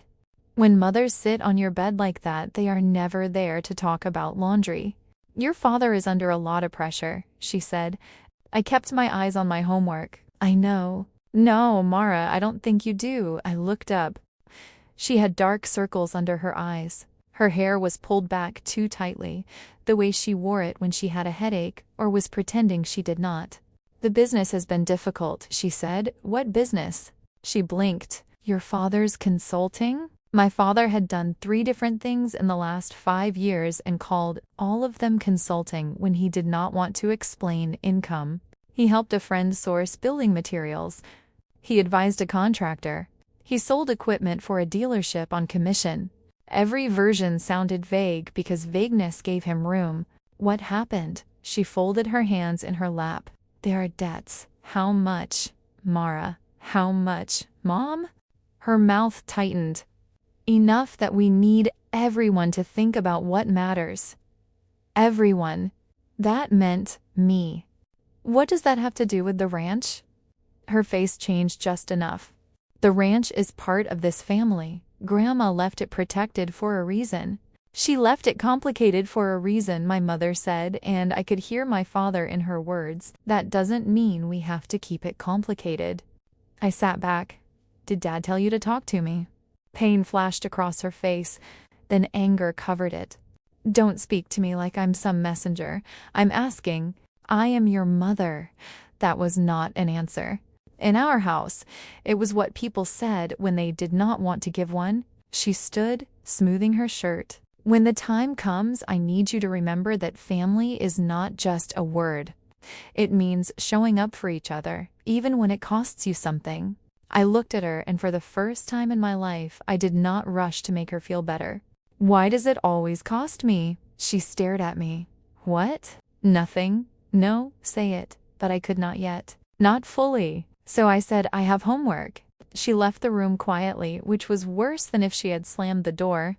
That night I cried in the shower because it was the only place in the house where water could explain my face. I did not cry because I was confused. I cried because I was starting not to be. Before I tell you what my father finally admitted over breakfast, I want to ask you something. Have you ever had to sit at the same table with someone you loved while you could feel them preparing a lie for you? If you have, tell me where you were when you first felt it, and tell me where you are listening from right now. Your city, your country, even the time on your clock. I always imagine these stories traveling farther than the people inside them ever could. 2 weeks before my birthday, Dad took me to breakfast. That should have been another warning. My father did not take me to breakfast alone. He took clients to breakfast, men from church to breakfast, people he needed something from to breakfast. We went to a diner near Briar Falls High, the one with red booths and coffee that tasted burnt no matter how much cream you added. He ordered pancakes like we were in a movie about fathers and daughters who knew how to talk to each other. I ordered toast because my stomach was already tight. For 10 minutes he asked about school, graduation, whether I had heard back from Ridgemont College, whether I still wanted to study equine business. Then he said that's why we need to be smart about the ranch. There it was. I watched him pour syrup over his pancakes. Smart how? You're 18, Mara. Legally, a lot changes. I know, you're not ready to run Harroway Ranch alone. I wouldn't be alone. Paul is there. Paul works there. He doesn't own it. Neither do you. The words came out before I could soften them. His hand stopped over the plate. Then he set the syrup down very carefully. I'm your father. I know. That ranch carries my name. It carries mine too. He looked at me for a long moment. Then he smiled, but this time he did not bother making it warm. You sound like Ruth, thank you. It wasn't a compliment. I know. The waitress came by with coffee. Dad waited until she left. Then he leaned forward. There are financial realities you don't understand. Explain them. I'm trying to. No, you're circling them. His eyes narrowed. I had never spoken to him like that before. I had imagined it many times, usually in the dark, usually with better lines and less shaking. In real life, my voice was calm, but my hands were under the table, locked together so he would not see them tremble. Dad lowered his voice. The ranch could solve a lot of problems. What problems? Family problems. What problems? He looked toward the window, jaw tight. Debt. How much? That's not the point. It feels like the point. It's around 400. 400. He said it like he meant $400, like the missing word was too heavy to add. Thousand? I asked. He did not answer. I felt the diner tilt slightly. $400,000? I thought of the ranch, of June's senior feed, of Willow's foals, of Grandma's binders, of Grandpa's fence posts, of every summer I had spent thinking hard work kept things safe. How? I asked. Bad investments. Business timing, interest. It snowballs. He said it smoothly. Too smoothly. Business debt? Yes. I wanted to believe him. That was the humiliating part. Even after everything, some small daughter-shaped part of me wanted to take the answer he gave and hold it like proof he was still someone I could trust. Then his phone lit up on the table. He turned it over quickly, but not before I saw the preview. Victor Haley. Monday is not moving. Get the signature. Get the signature. Not ask your daughter. Not talk to Mara. Get the signature. Dad saw my face. What? Who's Victor? He went still. A lender. For business debt. Yes. I looked at his phone. Why does he need my signature? Dad put the phone in his pocket. He doesn't need it. It would help restructure things. What things? Mara? Don't start acting suspicious because you saw half a text. I'm acting suspicious because you brought me to breakfast to talk about $400,000 and a man I've seen at both of my grandparents' funerals. His face lost color. You saw him? At Grandpa's reception. At Grandma's funeral. Dad looked away. For the first time that morning, he seemed truly afraid. Then the fear turned into anger, because that was easier for him. You don't understand adult pressure. I pushed my toast away. You keep saying adult like it means you get to hide things until you need my name. He threw cash on the table, more than the bill, and stood. We're leaving. In the car, he said nothing for the first 5 minutes. Then without looking at me, he said, I have done everything for this family. I watched the road. Okay? You think I wanted to be in this position? I did not answer. You think I wanted to ask my own daughter for help? There it was, the softer word. Help. Not control. Not collateral. Not signature. Help. I turned toward him. If you're asking for help, tell me the truth. His hands tightened on the steering wheel. No, Dad, you've told me the version where I feel guilty before I know the details. He pulled into our driveway and parked too sharply. Go inside. I went inside, but I did not go to my room. I went to the downstairs bathroom, locked the door, took out my phone, and wrote down everything I remembered. 400,000. Victor Haley. Monday is not moving. Get the signature. Bad investments. Business debt. Half a text. My hands were shaking so hard I mistyped half the words. Then I sent Lydia a message. He admitted around $400K debt. Says business. Victor text said Monday is not moving. Get the signature. She replied within 2 minutes. Do not sign anything. Come to my office tomorrow morning. Bring any photos or notes. We need to move faster. Faster.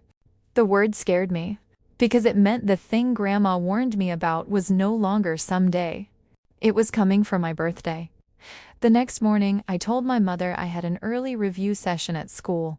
It was not a good lie, but it was the kind of lie parents accept when they are already too busy protecting their own. She was standing at the kitchen counter in her robe, stirring coffee she had not tasted, staring at the wall above the toaster. Drive safe, she said. That was all. No questions. No reminder to eat breakfast.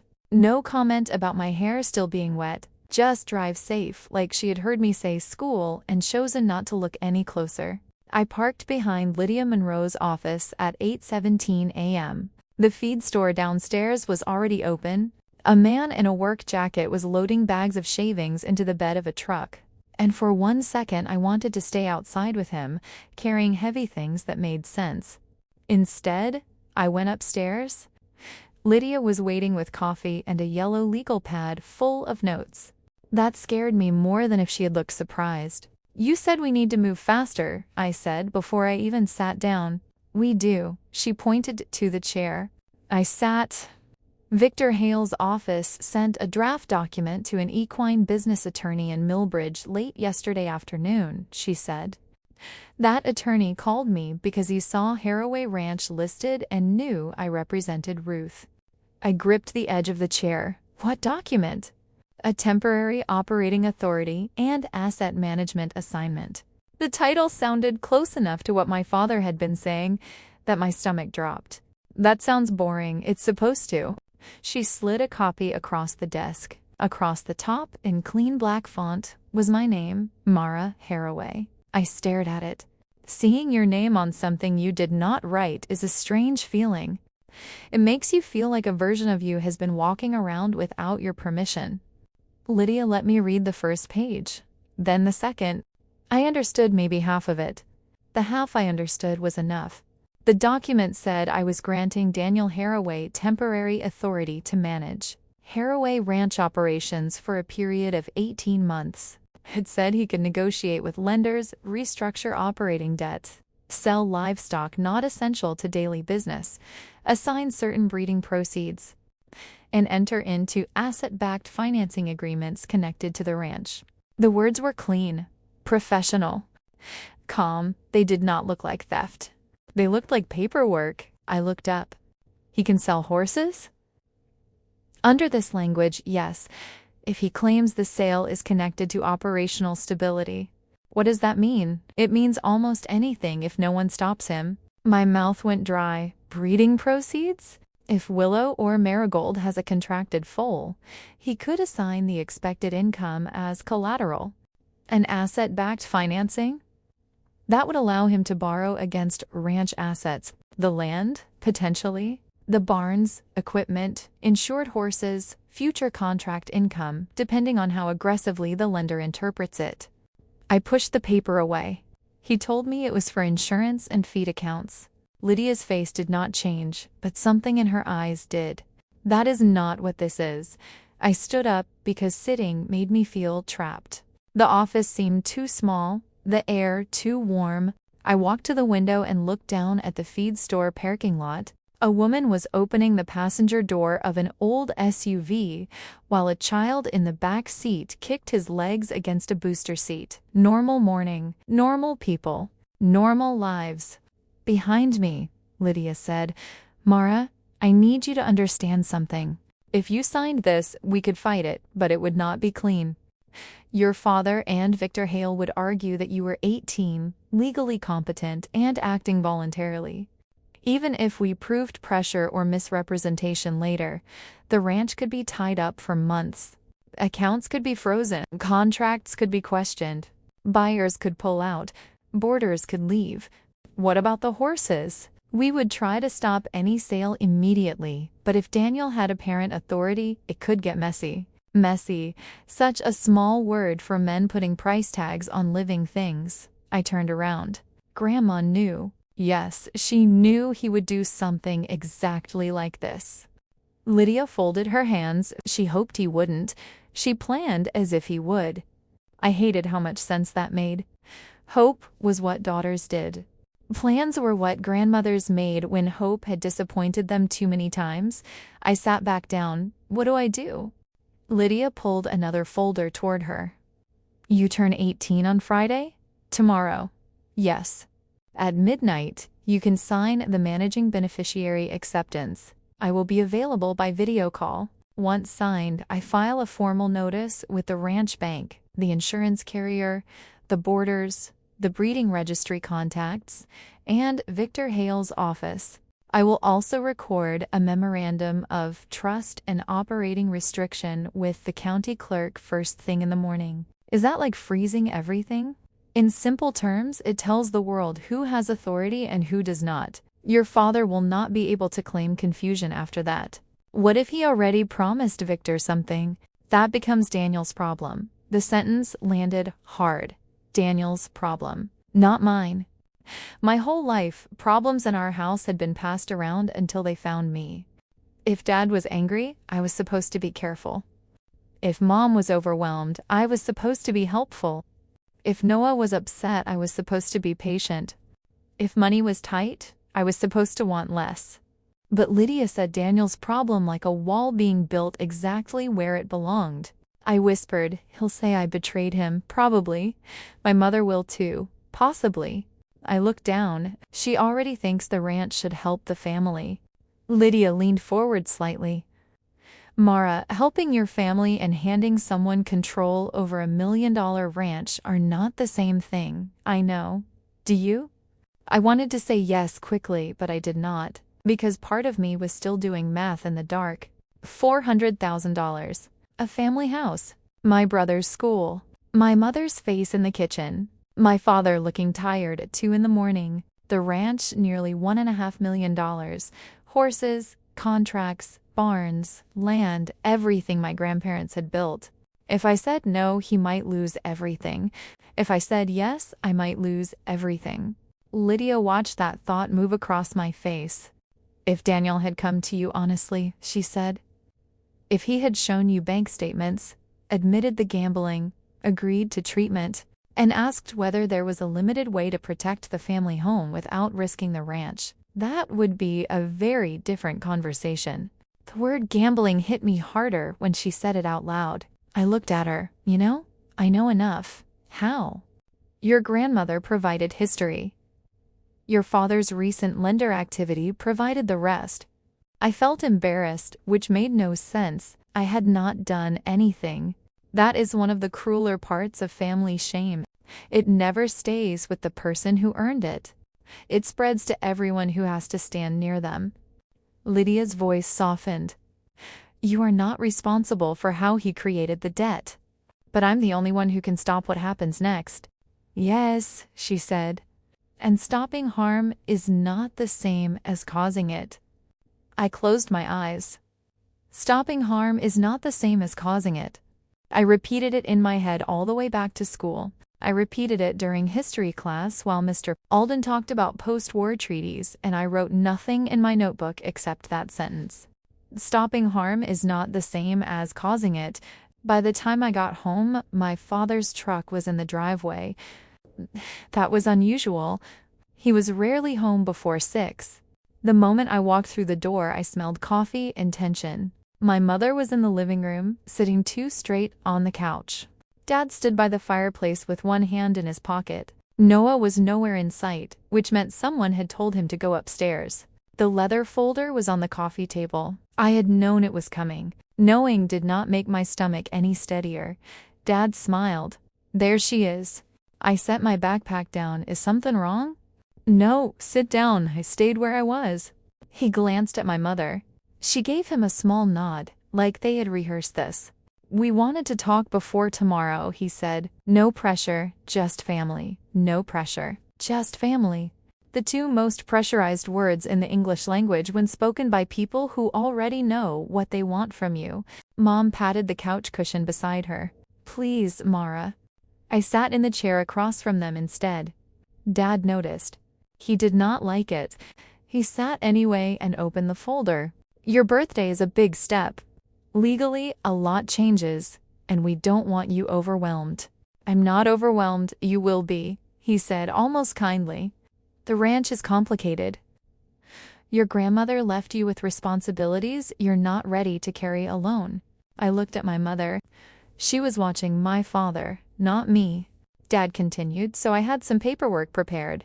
Temporary operating authority. It lets me handle the business side while you finish school and decide what you want your life to look like. My life? Yes. With my ranch? His jaw tightened. Our ranch. There it was. Not Grandpa's ranch, not Grandma's ranch, not the trust's ranch, not mine, ours. Funny how ownership appeared the moment debt needed somewhere to stand. Mom leaned forward. Mara, your father isn't trying to take anything from you. I looked at the folder. Then why does the document give him authority to sell livestock and assign breeding proceeds? The silence was immediate. My father's face changed first, then my mother's. It was a tiny thing, but I saw it. She did not know that part. Dad recovered quickly. You spoke to Lydia. I did not answer. His voice lowered. After I asked you not to make this complicated. You didn't ask me that. You told me, Mara, Mom said, warning in her voice. I turned to her. Did you know the document lets him sell horses? She looked at Dad. Daniel? He exhaled sharply. That is not what it means. It says livestock sale authority for operational stability. Which means what? It means if decisions have to be made, I can make them without chasing you around campus for a signature. I'm not on campus yet. You will be. I'll be 48 minutes away. Dad stood. The soft version of him was gone. You are 18 tomorrow, not suddenly experienced. No, the Bren, I can read. Mom flinched like I had slapped him. Dad stared at me. That tone is unnecessary. So was lying. The room went so quiet I could hear the refrigerator hum from the kitchen. My father's mouth opened, then closed. Mom stood too. Enough, she said. Everyone is scared and tired, and this is not helping. What is this, Mom? It is your father trying to keep us from drowning. By handing him the ranch? By letting him manage a situation you do not fully understand. I almost laughed, but it would have come out wrong. I asked him how much debt there was. He said around 400,000. My mother went pale. She had not known that either. That should have made me feel better. It did not. Dad snapped, Mara. I kept looking at my mother. He told me it was business debt. Mom's eyes moved to him. It is, he said. I said, then why is Victor Halle texting him to get my signature? This time my mother did not defend him immediately. For one brief second, I saw the woman behind the wife, the woman who knew something was wrong and had spent years choosing not to name it. Because naming it would make her responsible for what came next. Dad stepped toward me. You had no right to look at my phone. It lit up on the table. You had no right. And you had no right to put my name on a document before asking me. His face reddened. I am your father. I know. Then act like it. That sentence landed in a place I had spent years trying to protect. Act like a daughter, meaning be grateful. Be soft. Be quiet. Make him feel respected even when he had not earned trust. I stood. I'm not signing anything tonight. Mom's eyes filled with tears. Mara, please? That almost broke me. Not Dad's anger, not the folder, not Victor Halle. My mother's pleased because it sounded like she was asking me to save her. And maybe some part of her was, but she was asking me to save her by giving my father the weapon. I picked up my backpack. Dad said, if you walk away from this, you walk away from this family. I stopped. The words did not shock me. That was the worst part. Somewhere deep down, I had been waiting for them. Mom whispered, Daniel. He ignored her. You want to be grown? Fine. Be grown. But don't expect us to pay for school, or a car, or insurance, or anything else while you sit on a ranch worth more than this house and pretend you're the victim. I turned back to him. There it is. What? The truth. He laughed once, ugly and tired. You think this is about you? No, I said. I think that's the problem. I walked upstairs before my voice could break. My mother called my name once. I did not turn around. In my room, I locked the door for the first time in months. Then I took out my phone and called Lydia. She answered on the second ring. He gave me the document. I said, Did you sign? No, good. He threatened to cut me off. I expected that. The calmness in her voice made me want to cry. My mom didn't know all of it. Does that change what he tried to do? I sat on the floor beside my bed. No. Then let yourself feel sorry for her later. Tonight, stay focused. I wiped my face with the heel of my hand. I hate this. I know I don't want to destroy my family. You are not destroying your family. You are refusing to let your father use you to hide what he destroyed. I pressed my forehead against my knees. Downstairs, I could hear voices. Not words, just the rise and fall of argument. My mother's voice broke once. My father's got louder, then lower. A cabinet closed too hard. Lydia waited. Finally, I said, "What do I do at midnight?" "I will email the documents at 11:30. We'll get on a video call at 11:50. When the clock turns, you sign. I countersign as administrative trustee. At 8 tomorrow morning, I file the notices." "What if he tries before then?" "He can't do anything useful without your signature, and if he forges it, that becomes criminal." I thought about the folder downstairs. Would he? Lydia was quiet long enough that my stomach tightened. "I don't know," she said. "That is why we moved first." After we hung up, I sat on the floor for a long time. My room looked the way it always had. Pale walls, books stacked on the desk, a photo of me and Noah at the county fair, a framed ribbon from a junior writing clinic Grandma had insisted I enter even though I was terrified. My graduation gown hanging on the closet door. Everything looked normal. Nothing was. At 10:30, Noah knocked. Softly. "Mara?" I opened the door. He stood in the hallway wearing sweatpants and an old soccer hoodie, hair sticking up in the back like he had been lying down but not sleeping. "Are you okay?" he asked. I almost said yes. Older sisters lie automatically. It is practically built into us. Instead, I said, "Not really." He looked toward the stairs. "Dad is really mad, I know. Mom is crying, I know." His face crumpled with confusion. "What happened?" I leaned against the doorframe. "It's adult stuff." The second I said it, I hated myself. Noah looked down. "Oh," I sighed. "No, I'm sorry. I hate when people say that to me." He looked back up. I chose my words carefully. "Dad wants me to sign papers for the ranch. I don't think the papers are honest." Noah frowned. "Why would Dad give you dishonest papers?" There it was. The question children get to ask before the world teaches them that people can love you and still put their fear first. "I don't know how to answer that yet," I said. "Are we going to lose the house?" I closed my eyes for half a second. "I don't know. Is it because of the ranch?" "No," I said, and that answer came clear. "It's not because of the ranch." He nodded slowly, though I could tell he did not understand. I touched his sleeve. "Noah, whatever happens, I'm not mad at you." "Why would you be?" "Because families make maps out of blame and children get lost in them." I did not say that. I just said I'm not. He hugged me, then, awkward and sudden. He was 15, taller than me now, all elbows and bones. But for a second, he felt like the little boy who used to crawl into my bed during thunderstorms. When he pulled away, he whispered, "Don't leave." I could not promise that. So I said, "I'm here tonight."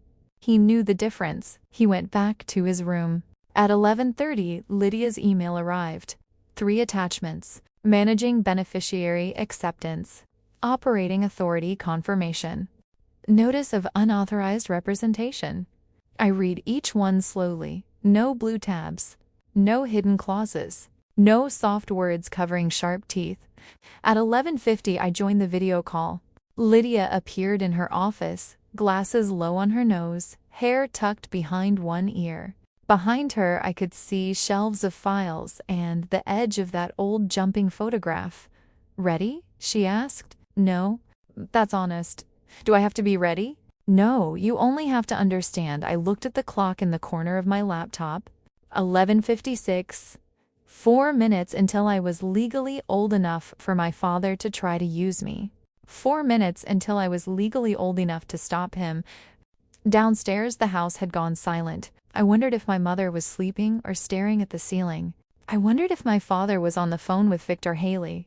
I wondered if Grandma Ruth had sat somewhere like this 6 years earlier, signing papers with steady hands because she knew one day mine would not be. At 11:59, Lydia said, "Mara, I'm going to say this once before we begin. You're not taking anything from your father tonight. You are accepting what your grandparents already gave you." My eyes burned. I nodded. The clock changed. Midnight. I turned 18. Lydia walked me through the first document. I signed. Then the second. I signed. Then the third. I signed. My hand shook on the last signature. Not enough to ruin it, just enough to remind me I was still human. Lydia countersigned. Then she looked into the camera. It's done. The words were so simple I almost did not believe them. That's it. That's it for tonight. At 8, I file. After that, your father and Victor Hallen will be notified that no one has authority over Harroway Ranch except you and the trust. I looked at the screen. So he can't use it. No, he can't sell horses. No, he can't borrow against it. No, he can't hand Victor Haley anything. Not without committing fraud. Fraud, a legal word for what my father had dressed up as family. After we ended the call, I stayed at my desk until my laptop screen went dark. Then I opened the drawer where I kept Grandma Ruth's note and read the last line again. Protect the ranch, protect the horses, and protect yourself. For the first time, I understood that those were not 3 separate instructions. They were the same one. At 12:19 a.m., my phone buzzed. A text from my father. We'll talk in the morning. I hope you make the right choice. I looked at it for a long time. Then I typed back one sentence. I already did. I slept maybe 2 hours that night. Not real sleep, more like falling into shallow pockets of darkness and jerking awake every time the house made a sound. A pipe clicked in the wall. A car passed outside. Someone walked to the bathroom and back. Every noise felt like my father opening my door with a leather folder in his hand.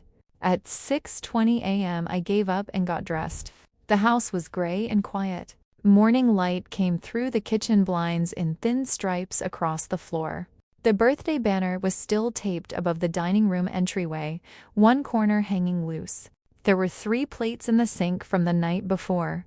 A smear of frosting dried on the counter, and one of Noah's socks abandoned under a chair. Normal things after an abnormal night. My mother was already awake. She stood by the coffee maker in the same robe she had worn the morning before, arms folded tight across her chest. When she saw me, her face changed. Not into anger exactly, but into something guarded. "You're up early," she said. "So are you." She looked toward the stairs. "Your father didn't sleep." I opened the cabinet and took down a mug. I didn't either. She watched me pour coffee I did not want. "Mara," she said, and her voice had that careful softness I had learned not to trust. "Whatever happens today, please remember he is scared." I turned around. "I know he's scared." "Then don't make it worse." I almost laughed, but there was no humor in me that morning. "Mom, he tried to get me to sign over control of the ranch. He tried to keep this family from falling apart." "No," I said, and I was surprised by how steady my voice sounded. "He tried to make me responsible for the part already falling apart." Her mouth tightened. "You don't know everything." "I know enough." "No. You know what Lydia wants you to know." I set the mug down. "Lydia didn't put my name on that document. Dad did. That landed." I saw it land. For a second, my mother looked tired instead of defensive. Then the armor came back. "Your father has made mistakes, but he is not your enemy." I looked at her for a long moment. That was the kind of sentence a woman says when she is trying to convince herself as much as her daughter. "I don't need him to be my enemy for what he did to be wrong," I said. She turned away first. At 7:42, Lydia texted, "Leaving for clerk now. Filing at 8. Stay reachable." I read it 3 times. At 7:58, my father came downstairs. He had shaved. His hair was wet. He wore a white dress shirt tucked into dark jeans. The kind of outfit he wore when he wanted to look like a man who had things under control. He carried the leather folder in one hand and his phone in the other. He barely glanced at me. "Morning." "Morning." My mother looked between us. Dad picked up his keys from the counter. "We'll talk when I get back." "Where are you going?" He slipped his phone into his pocket. "Meeting with Victor." His hand paused on the keys. My mother looked at him. He did not look at her. It's a business meeting, I nodded. Good luck. That made him look at me. Just for a second, uncertainty moved across his face. Not fear yet, but the beginning of it. The first tiny crack in a man who realizes the room may not be arranged the way he thought it was. Then he smiled. Thanks. He left. My mother waited until his truck pulled out of the driveway. Then she said, "You didn't have to say it like that." Like what? Like you wanted him to fail. I looked at the door he had closed behind him. I don't want him to fail. I want him to stop using me as the thing he stands on while he falls. She said nothing. At 8:06, Lydia called. I answered before the second ring. It's recorded, she said. I sat down at the kitchen table because my knees went weak. Already? The clerk had the memorandum prepared for indexing. The Harroway Ranch Operating Trust is now reflected in the county records with the current authority notice. I also sent formal notices to Victor Haley Capital, the ranch bank, the insurance carrier, Paul Mercer, and the boarders with active contracts. So it's done? For purposes of today, yes. Daniel has no authority to transfer, pledge, sell, or assign ranch assets. If he represents otherwise now, he cannot claim misunderstanding. I closed my eyes. Across the kitchen, my mother was watching me. Thank you, I said. Lydia's voice softened. Mara, he may call you soon. Do not argue facts on the phone. Let him talk. If he threatens you, hang up and call me. Okay, and remember, his panic is not proof you did something wrong. I opened my eyes. My mother had heard that part. I ended the call. What did she file? Mom asked. The truth. Her face tightened. Mara, the trust authority. Dad can't use the ranch. She gripped the edge of the counter. You did that this morning? No, Grandma and Grandpa did it 6 years ago. I just accepted what they left me. Her eyes filled, but not with the kind of tears that made me want to run to her. These were angry tears, frightened tears, tears that wanted me to fix the feeling they came from. What are we supposed to do now? She asked. I looked at her. For once, I think that question belongs to Dad. At 8:41, my father walked into Victor Hale's office with a folder full of papers that had already lost their power. I was not there, of course. I pieced most of it together later from Lydia, from the email Victor's attorney sent, and from what Dad shouted when he came home. But I can see it clearly anyway. Victor Hale's office was in a renovated brick building near the courthouse, all dark wood, frosted glass, and quiet money. Not the kind of place that needed to threaten you loudly. It was worse than that. It made you feel like the threat had already been printed, signed, and notarized before you sat down. Victor was waiting in a conference room with another man, his attorney, a narrow-faced person named Miles Brenner, who looked like he'd billed in 6-minute increments. And enjoyed it. Dad came in trying to look confident. I know that version of him well. Chin lifted, shoulders back, smile practiced but not warm. Victor did not stand. Daniel. Victor. Dad sat and put the leather folder on the table. I talked to Mara last night. We're handling it. Victor looked at the folder. Handling it how? She needed time to read. You know how kids are with this stuff. The attorney, Brenner, glanced at his laptop. Mara Harroway is 18 now? As of midnight. And she signed? Dad hesitated. That hesitation was the first crack they could hear. She will. Victor's expression did not change. Daniel, she will, Dad said again. Her mother is talking to her. Victor leaned back. You told me you would have authority today. I will. You told me Monday was secure. It is. Brenner cleared his throat. Actually, we received notice from Lydia Monroe at 8:03 this morning. Dad turned. What notice? Brenner clicked something on his laptop. Memorandum of Harroway Ranch Operating Trust and Authority Restriction. Recorded with the county clerk. It identifies Mara Harroway as managing beneficiary and Lydia Monroe as administrative trustee for certain oversight functions. It explicitly states Daniel Harroway has no authority to sell, pledge, assign, borrow against, or otherwise encumber trust property or operating assets. I wish I had seen my father's face then. Not because I wanted to enjoy it, not exactly, but because there are moments when a lie finally meets a wall and part of you needs proof it made a sound. Dad said that can't be right. Victor looked at him. You didn't know about the trust? I knew there was paperwork.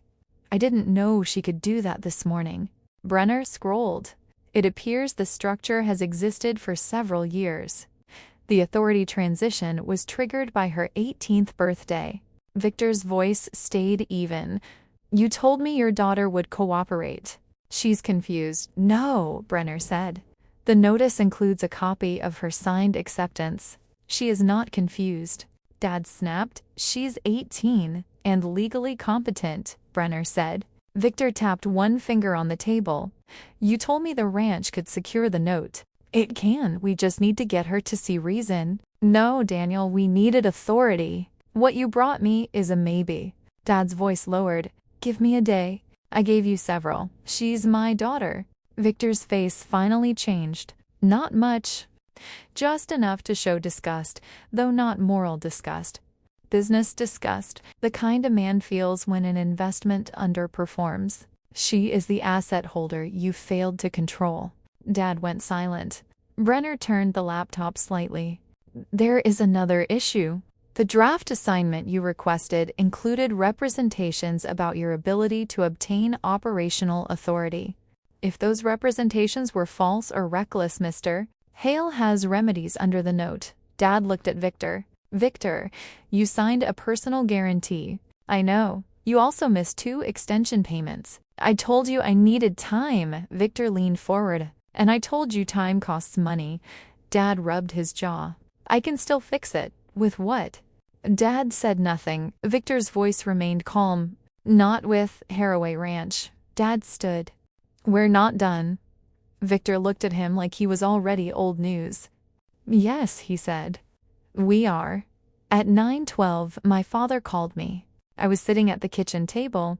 My mother stood across from me, not speaking, not leaving, like she wanted to witness whatever happened, but also wanted the right to deny it later. I put the call on speaker. Hi, Dad. What did you do? His voice was low and shaking, which frightened me more than yelling would have. I accepted the trust authority Grandma and Grandpa left me. You had no right. I had every right. That was the point. You went behind my back. I looked at my mother. No, Dad. You went behind mine. I just got there first. He breathed hard into the phone. Do you understand what you've done? Victor is going to call the note. Because you borrowed from him. For this family.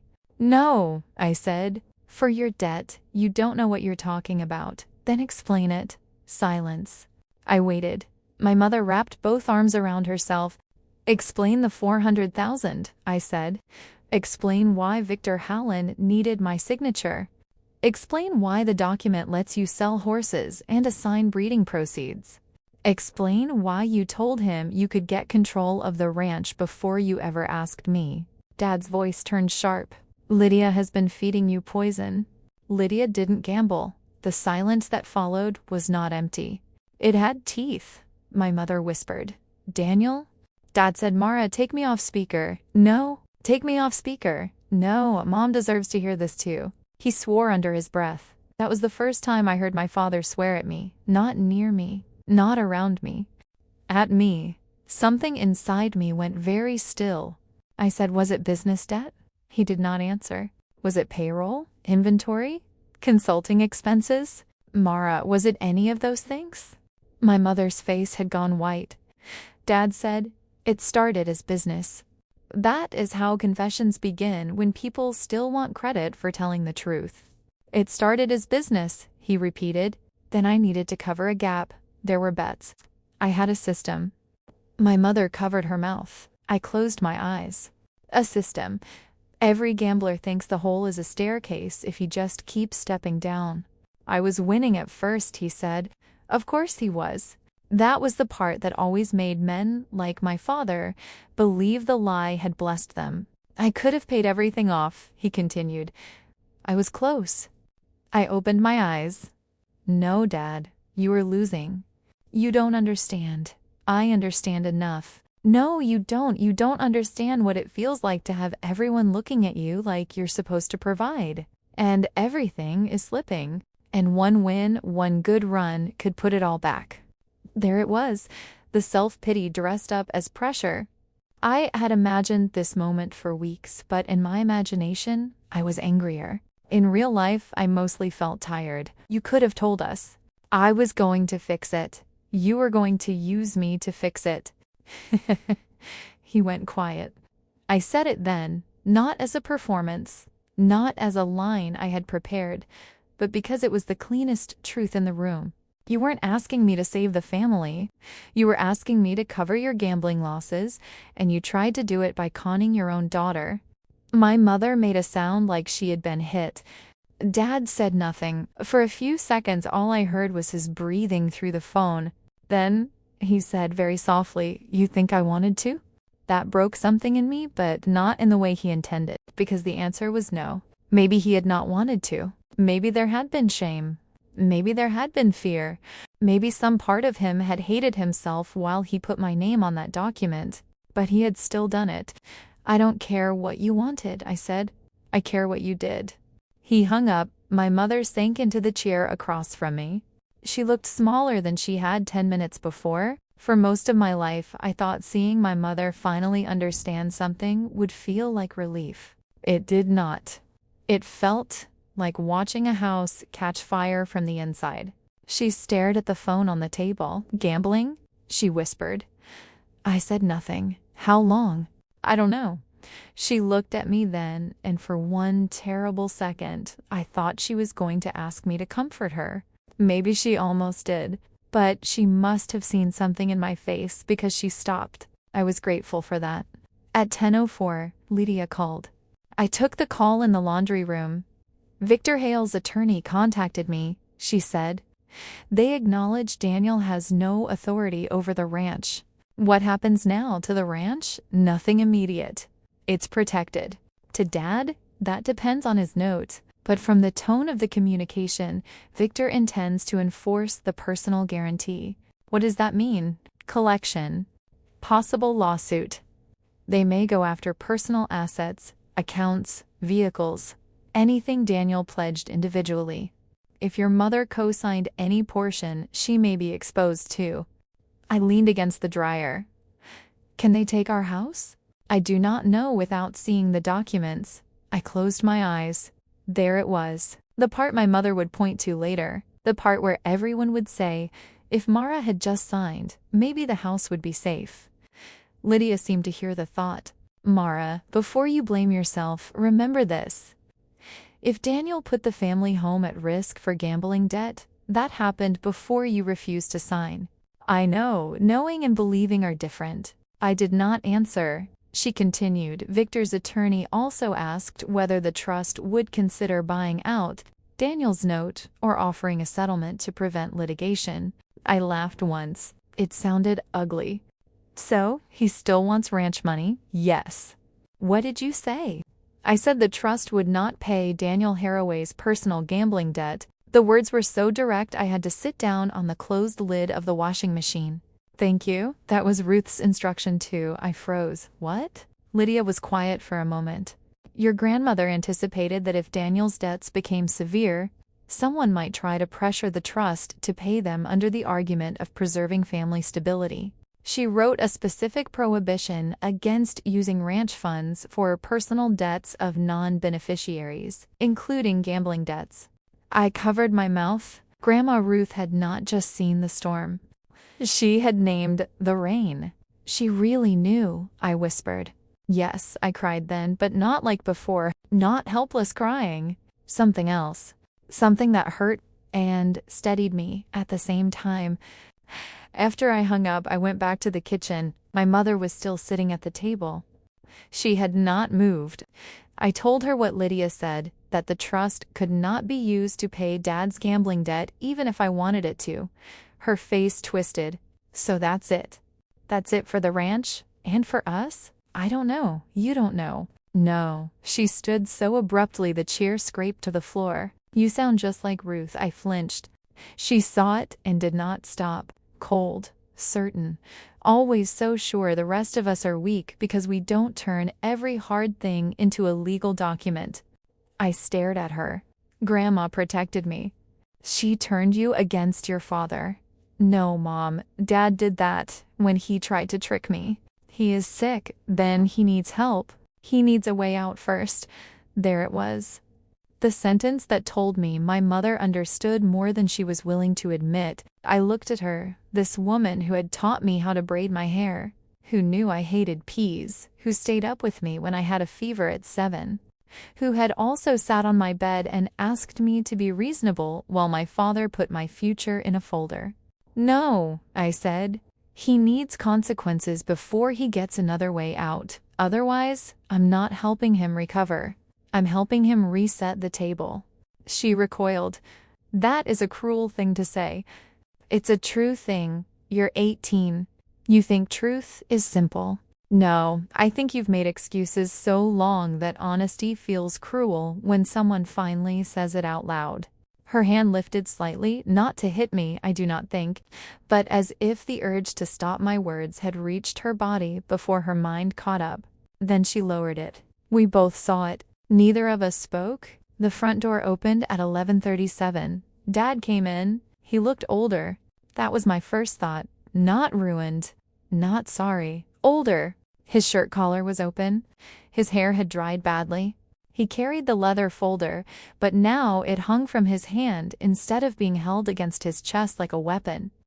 He looked at my mother first, then at me. "Victor is calling the note," he said. "Way well." Gripped the back of the chair. "How much?" Dad looked down. $412,000. He nodded. She closed her eyes. How much of it was gambling? He did not answer. She opened her eyes. "Daniel, all of it by the end," he said. The room seemed to exhale around us. Mom sat down again, slowly. Dad looked at me. "You happy?" The words were so small compared to what he had done that for a second I could only stare. "Happy? You won." "No, Dad." I turned 18 and had to protect myself from my own father. That doesn't feel like winning. He tossed the folder onto the table. "You don't understand what desperation does. I understand exactly what it did. It made you lie to Mom, promise Victor something you didn't own, put my name on a document without telling me what it meant, and then threaten to cut me off if I didn't sign." His face tightened. "I was trying to save the house." "No, you were trying to save yourself from admitting how bad it got." He looked away. That told me I was right. Mom whispered, "Did you use the home equity line?" Dad did not move. The silence answered. Mom made a sound I had never heard from her before, a small, broken laugh with no humor in it. "You told me that was for the business." "It was at first." "At first," she repeated. She stood and walked out of the kitchen. Dad started after her. "Elaine," she turned. "Don't. One word." For once, he listened. The house was quiet except for Noah's footsteps at the top of the stairs. He had heard. Of course he had heard. Children always hear the parts adults think doors can hold back. Dad saw him. "Noah, go to your room." Noah did not move. His eyes were on me. "Is it true?" he asked. Dad said, "This is not your business." Noah's face changed. "I live here." The sentence hit me hard because it was the same thing I had said in the garage weeks before, when Dad accused me of sneaking up on him. I walked toward the stairs. "Noah," I said softly, "come with me." Dad snapped, "Do not take your brother into this." I turned around. "You already did when you put the house at risk." He had no answer. I took Noah outside.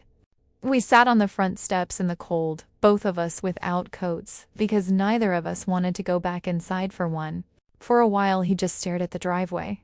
Then he said, "Dad gambled away $400,000. Something like that, and he wanted your ranch to pay it?" "Yes." Noah pulled his sleeves over his hands. "That's messed up." I almost smiled, not because it was funny, but because sometimes a 15-year-old says the only sentence clean enough for the moment. "Yeah," I said, "it is. Are we going to lose the house?"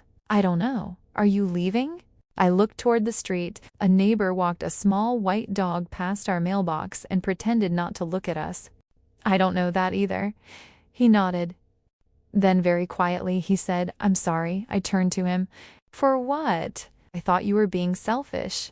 That hurt, but not as much as it could have because he looked ashamed of it. "When?" "Last night." Mom was crying and Dad was mad, and I don't know. I thought maybe if the ranch is worth that much, why not just help?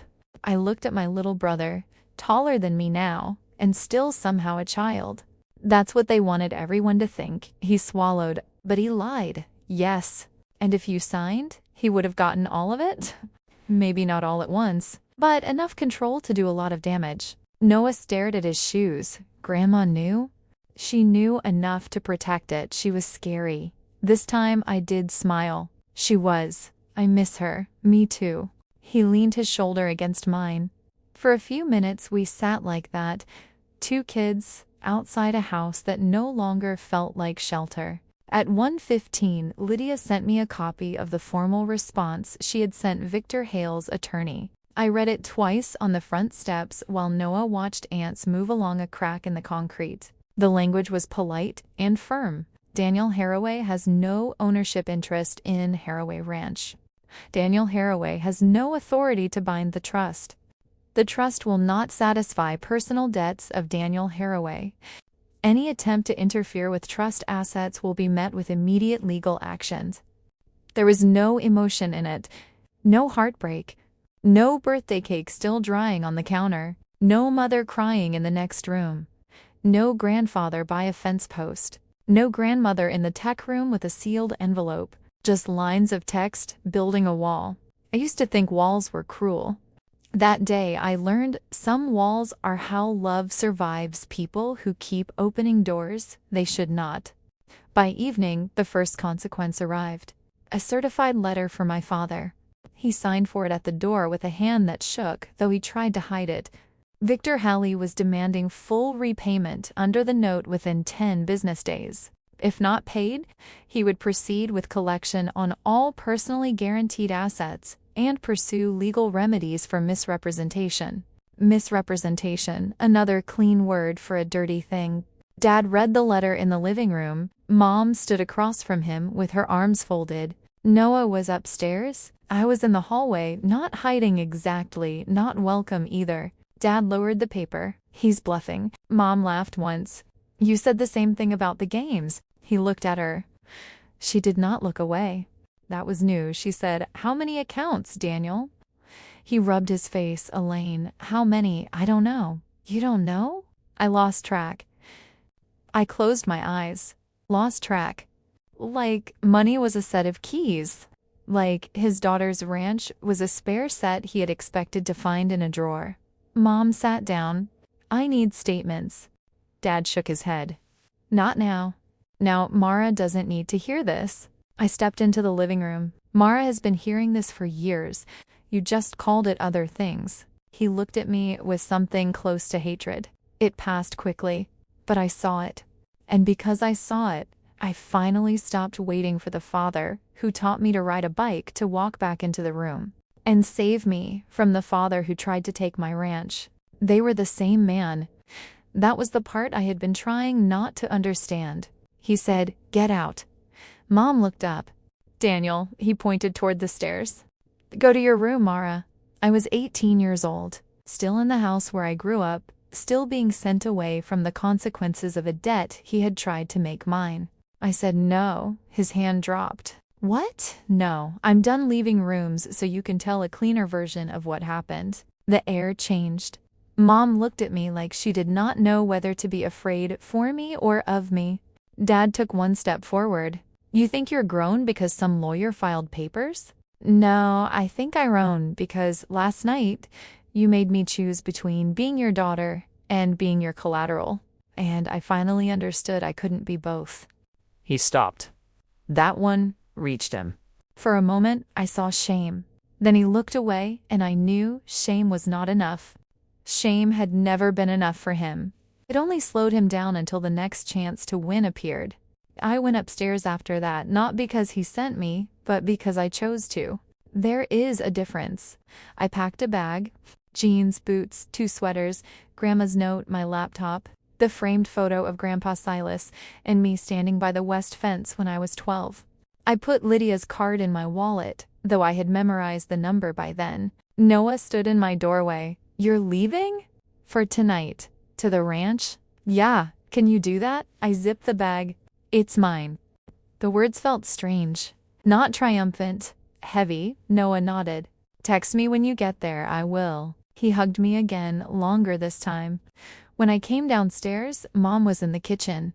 Dad was gone, maybe to the garage, maybe outside, maybe anywhere he did not have to look at the bag in my hand. Mom saw it. "You're leaving. For tonight. To punish us?" I looked at her. To breathe.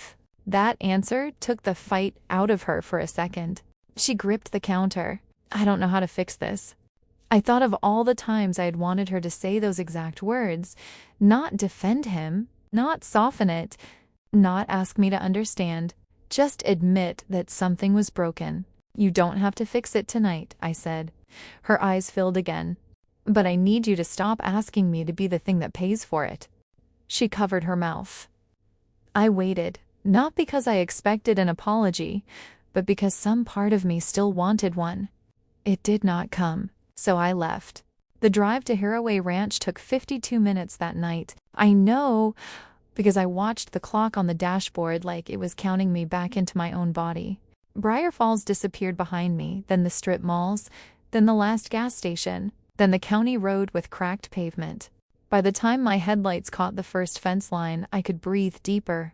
Paul had left the porch light on. He was in the main barn when I arrived, checking June's stall. He did not ask what happened. He just looked at my bag, then at my face. "House or office?" he asked. "What? You want to sleep in the house or the office couch?" That almost made me cry. Not because it was sentimental, because it was practical. Because sometimes love is not a speech. Sometimes it is a man in muddy boots asking which light to leave on. "The house," I said. He nodded. "Ruth's room is made up." I swallowed. Okay. I carried my bag into the ranch house. It smelled like lemon oil, old wood, and the lavender sachets Grandma kept in drawers. The kitchen was dark. The table was clean. Grandpa's chair sat empty at the end, pulled out slightly like he had just stood up. I put my bag down, then I went back outside and walked to the barn. June lifted her head when she heard me. She was old now, sway-backed and gray around the face, but she still had the same nosy eyes she had when I was 9. I opened her stall door and stepped inside. She sniffed my jacket, then my hair, then my empty hands, deeply disappointed by the lack of treats. I laughed once and it broke into a sob before I could stop it. I pressed my forehead against her neck. She stood still. Horses do not fix grief. They do not give advice.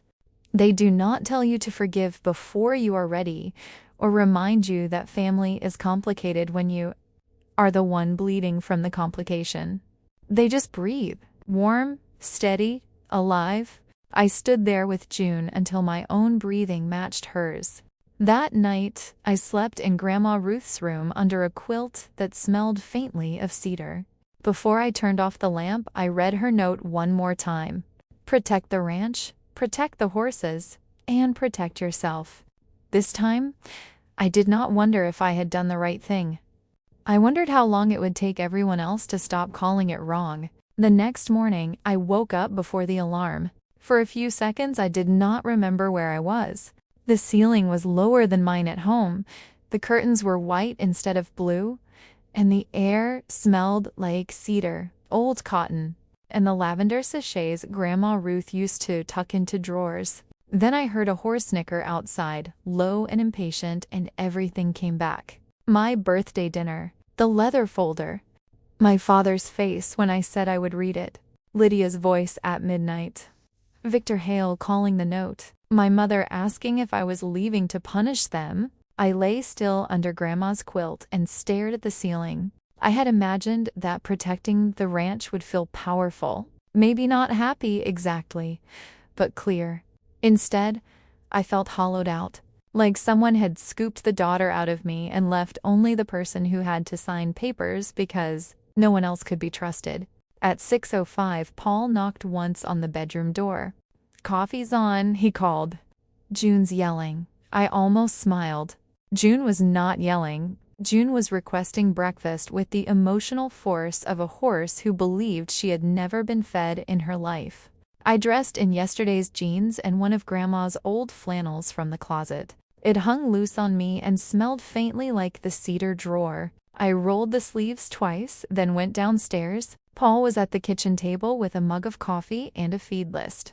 Acting like a girl sleeping in her dead grandmother's room after fleeing a family disaster was a normal part of ranch operations. I was grateful for that. "Morning," he said. "Morning. Sleep? A little. Enough? No."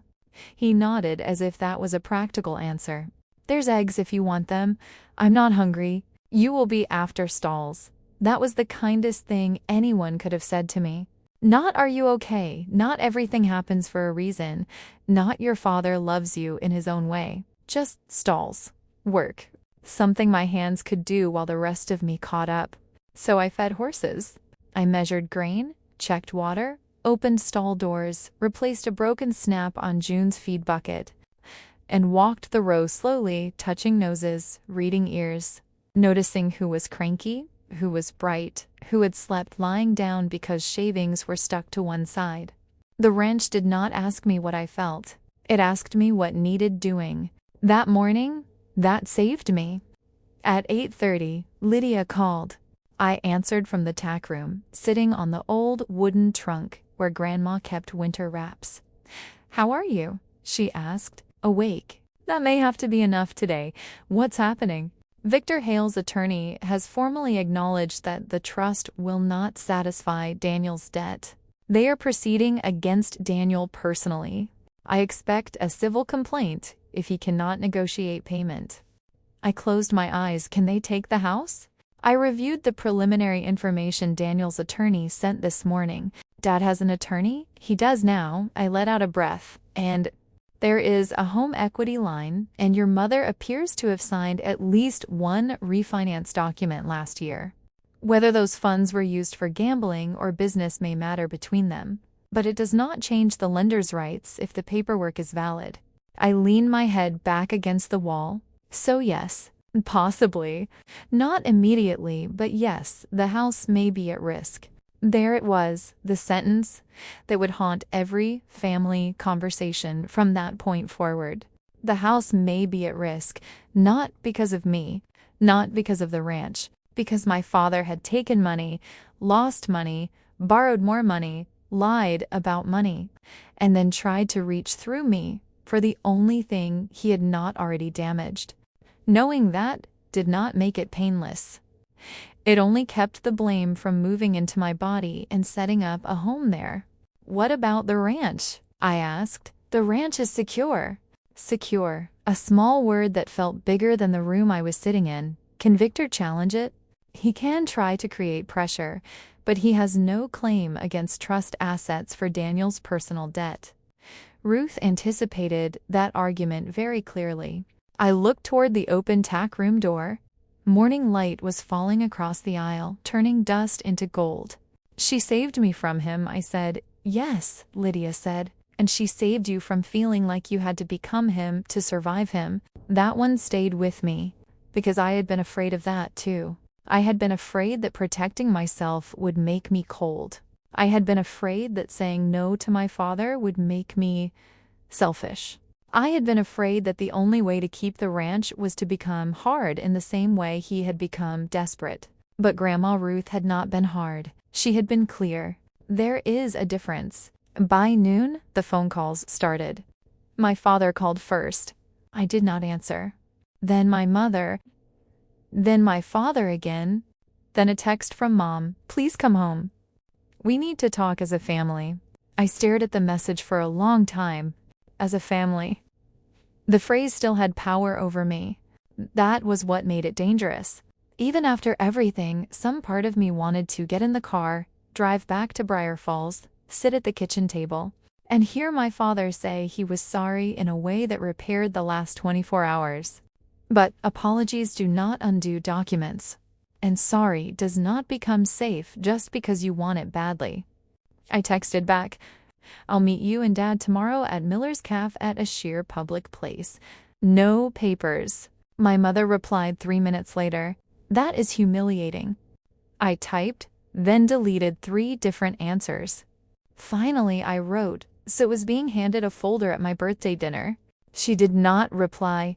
That afternoon, Paul and I walked the south pasture. The fence line needed work. 3 posts were leaning, and one section of rail had warped from the last storm. Grandpa Silas would have noticed it immediately and made a quiet, disapproving sound before pretending he had not been waiting for someone else to see it. I ran my hand over the top rail. Grandpa fixed this section with me when I was 15. Paul looked at it. He fixed a lot of things with you. Did he know about Daniel? I nodded. Paul rested one boot on the lower rail. Silas knew his son.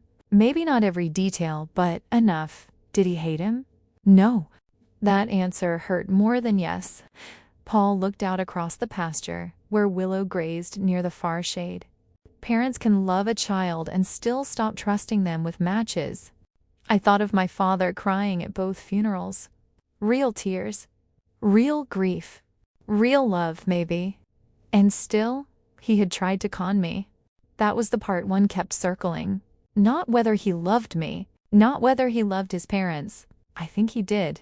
I think he loved all of us in the broken, hungry way people love when they keep choosing relief over repair. But love did not stop him. That meant love alone could not be the rule I lived by anymore. The next morning, I drove to Miller's Cafe in Briar Falls. I wore jeans, boots, and Grandma Ruth's flannel under my jacket.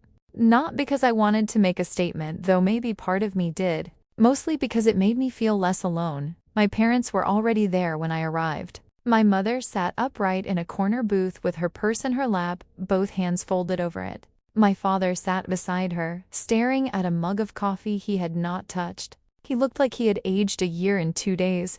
For a moment, I saw the man who used to lift me onto his shoulders at 4th of July parades. The man who taught me to ride a bike by running behind me down our street, shouting, "I've got you," even after he had let go.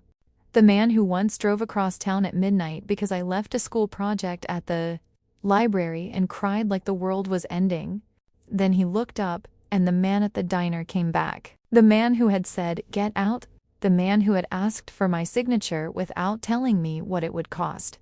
I sat across from them. Nobody spoke until the waitress came by. I ordered tea because coffee felt too much like home. My father went first. "Victor is giving me 10 business days." I nodded. "I heard?" "Of course you did."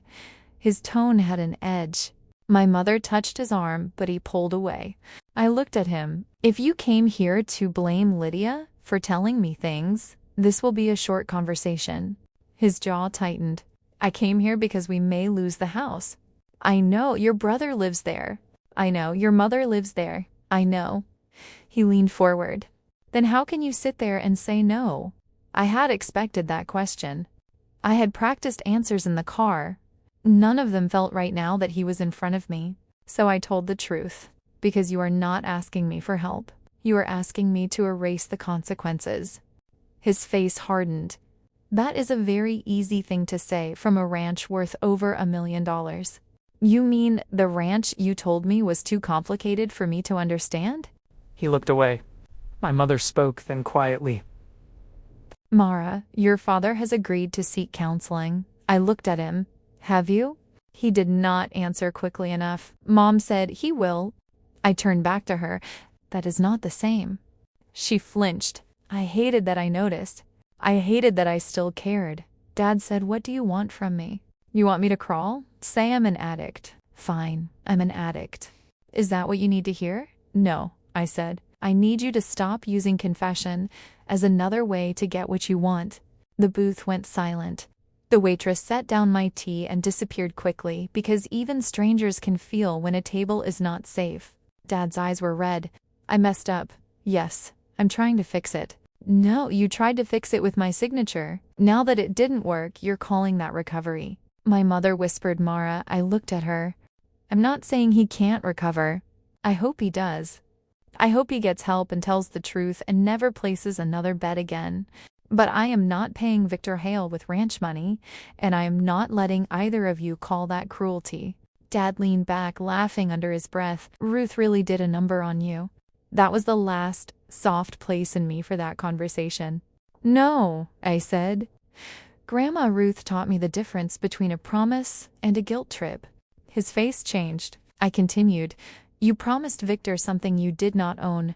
You promised Mom the money was for business. You promised yourself the next win would fix the last loss.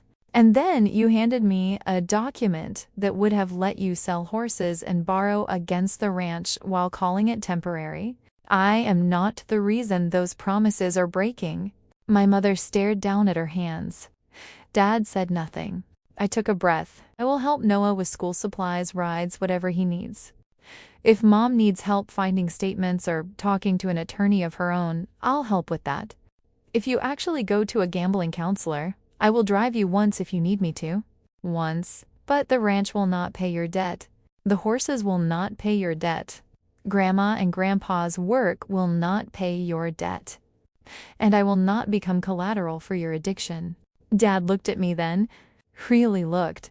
For a second, I thought he might apologize. Instead, he said, "So you're choosing the ranch." It would have been easy to scream. It would have been satisfying too, for about 3 seconds. But I heard Grandpa's voice somewhere in me, patient as a fence post being set in hard ground. A name is only a door. What matters is whether you do the work after you walk through it. "I'm choosing not to be conned," I said. My mother closed her eyes. Dad looked down at his coffee. The conversation did not end neatly. Real conversations rarely do. He did not break down. My mother did not suddenly become brave. Nobody reached across the table and healed 3 generations of family damage with a trembling hand. My father said he needed time. My mother said this was all too much. I said I would call Noah later. Then I left money for my tea and walked out. Outside, the sky was bright and cold. I sat in my car for 5 minutes before I could drive. My hands shook against the steering wheel, but underneath the shaking, there was something else. A line. Thin, maybe. New, definitely. But mine? Over the next month, the consequences arrived in envelopes, phone calls, and silences. Victor Haley filed a civil complaint against my father for the unpaid note, penalties, and misrepresentation. Lydia sent me a copy of the public filing because Harroway Ranch was mentioned in the background section, not as an asset he could reach, but as the asset my father had claimed he would gain authority over. Reading it made me feel sick. There is something brutal about seeing your family's worst moment turned into numbered paragraphs. Daniel Harroway represented that he would obtain operating control of Harroway Ranch. Daniel Harroway failed to obtain such authority. Daniel Harroway remains personally liable. No mention of my birthday cake. No mention of Grandma's note. No mention of the way my father's voice sounded when he said, "Sweetheart." Just facts. My mother hired her own attorney 2 weeks later. That surprised me. She did not tell me directly. Noah did during a phone call while I was in the tack room cleaning bridles. "Mom met with some lawyer downtown," he said. "Good, you think so?" "Yes," she cried after. "That doesn't mean it was bad." He was quiet. Dad moved into the guest room. I closed my eyes. "How are you?" "I don't know, it's weird. They talk quietly all the time now. I'm sorry, it's not your fault." Hearing him say that helped more than I expected. Dad started counseling because Victor's attorney and Mom's attorney both told him it would look better if he did. That was not the reason I wanted, but it was a beginning, or at least the shape of one. He sent me one text after his first session. I went, 2 words, no apology, no explanation, no request. I stared at the message while standing beside Willow's stall. Then I typed "good" and sent it before I could make it warmer than it deserved. That became our relationship for a while. Small messages, weather reports, Noah updates. Nothing that pretended the old closeness had survived intact. My mother and I were harder. She called one evening in late May, 3 weeks after the cafe. I almost let it go to voicemail. Then I answered, "Hi, Mom." For a moment, I only heard her breathing. "I found statements," she said. I sat down on the porch steps. "What kind?" "Credit cards, transfers, betting accounts, things I should have looked at." "I did not say yes, you should have. There are truths that do not need your help to hurt someone," she continued. I told myself it was business stress. Then I told myself it was temporary. Then I told myself wives don't abandon husbands when they are struggling. I looked out at the training ring. Paul was walking a young gelding in slow circles, teaching him that the world did not end when a tarp moved in the wind. "Mom," I said, "you don't have to tell me everything tonight." "I know," she breathed in. I just wanted to say, "I knew enough." That sentence sat between us. Not, "I'm sorry." Not yet, but closer to honesty than we had been. "I know," I said. "I didn't know about the document." "Not all of it." "I believe you, but I knew he wanted you to make it easier." My throat tightened. "Yeah." And I helped him ask. I closed my eyes. There it was. A small, painful truth placed on the table without wrapping. "I need time with that," I said. "I know." Another silence. Then she said, "Ruth was right about one thing." "Only one?" A tiny laugh escaped her, cracked and sad. "She knew you were stronger than I was." I did not like that. It sounded like another burden being handed to me. "No," I said. "She knew I would need different choices than you made." My mother was quiet for a long time. Then she said, "Maybe that's fair." It was not forgiveness, but it was a door cracked open without anyone forcing me through it. In June, Noah came to the ranch. He arrived on a Saturday afternoon carrying a backpack, a bag of gas station snacks, and the tense expression of someone who was afraid the place itself might judge him. I met him by the main barn. "You brought enough chips for 3 people. I panicked, clearly. He looked around. "So this is it." "You've been here before." "Yeah, but not like this." I understood what he meant. Before, Harroway Ranch had been the place where grandparents lived, where Christmas photos happened, where Dad complained about mud and Mom checked the time. Now it was the place at the center of everything. The thing people had cried over, fought over, lied for, protected. I handed him a pair of boots Paul had found in storage. "Put these on. They look old." "They are." "Are they haunted?" "Probably by Grandpa's disappointment in your sneakers." He laughed and something in my chest loosened. I took him through the barn slowly. He met June first because June believed all visitors existed to admire her. She stuck her head over the stall door and sniffed his hair with such dramatic suspicion that Noah stepped back. "She's judging me." "She judges everyone." "Did Grandma like her?" "Grandma loved her." "June was here before I was." He reached out carefully. "Do I just touch her?" "Let her smell you first." He held his hand flat, awkward, and serious. June sniffed him, then lost interest when she realized he had no food. Noah smiled. "That's kind of rude." "She's a Harroway." He looked at me then. It could have been a painful moment, but it was not. For the first time in weeks, our name did not feel like a weapon. We walked to the second barn, then the training ring, then the south pasture where Grandpa and I had fixed fence posts. Noah listened while I told him about the horses, the boarders, the breeding schedule, the hayfield, the old arena leak, and how North Star could open a gate if someone forgot the extra chain. After a while, he said, "I thought you just rode horses all summer." I looked at him. "I know. I mean, that's how Dad made it sound. I know." He kicked at a clump of dirt. "You actually worked?" "Yeah. Like, a lot." "Yeah." He looked embarrassed. "I'm sorry," I shrugged, but not because it did not matter, because I did not want him to carry what our parents had built. "You were a kid," I said. So was I. We ended up sitting on the fence by the training ring, eating chips from the bag while Paul worked with the young gelding. Noah watched for a long time. "Can I come back?" he asked. "Anytime, even if Dad gets mad." I looked at him. This place isn't his to use as punishment anymore. He nodded slowly. Then he leaned his shoulder against mine, just like he had on the front steps. For the first time since my birthday, I felt like I had saved something other than land. The summer settled in piece by piece, not peacefully, not all at once, but in small routines.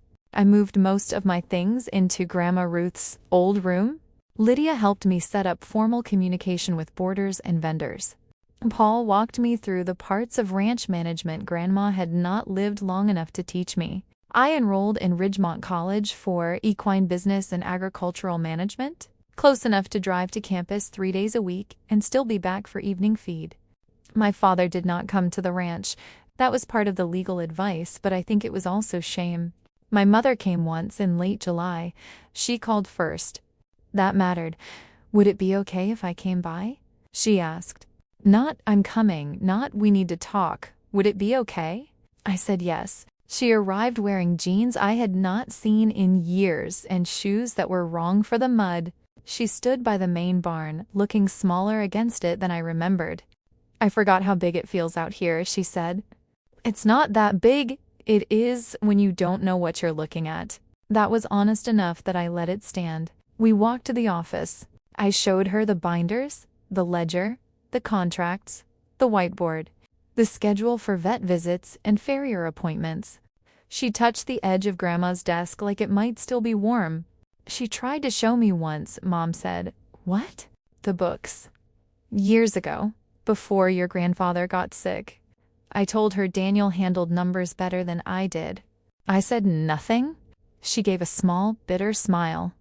I was wrong about that. Outside, Willow called from her stall. Mom turned toward the sound. Did I make you feel like you had to save everyone? I was not ready for the question, so I answered slowly. Yes, she closed her eyes. I'm sorry. There it was. Small. Late. Not enough to fix everything, but real. I leaned against the desk. I needed you to protect me from him, I know, and you didn't. Her face crumpled, but she did not argue. I know. That mattered more than any explanation she could have given. She wiped her face with both hands. I don't know what happens with your father and me. You don't have to tell me. I'm not asking you to fix it. Good. That almost made her smile. Then she looked at me, really looked at me, maybe for the first time since I was a child. Ruth chose well. I looked away because I could not take that directly. She and Grandpa did. Yes, she said. They did. We did not hug that day. It would have been too easy, too neat, and neither of us had earned neat yet. But when she left, she paused by the barn and asked the name of the old Mara watching us over the stall door. June, I said. Mom nodded. Your grandfather talked about her. He loved her. I know. Then she got in her car and drove back toward Briar Falls, leaving tire tracks in the dust. By August, the civil case against Dad was still moving. Victor Hale wanted money, not drama, and eventually there was talk of settlement, liquidation of some personal assets, structured payments, and bankruptcy options. I stopped asking for details unless they affected Noah or the ranch. That was another boundary I had to learn. Not every consequence needed my attention. Not every emergency was an invitation.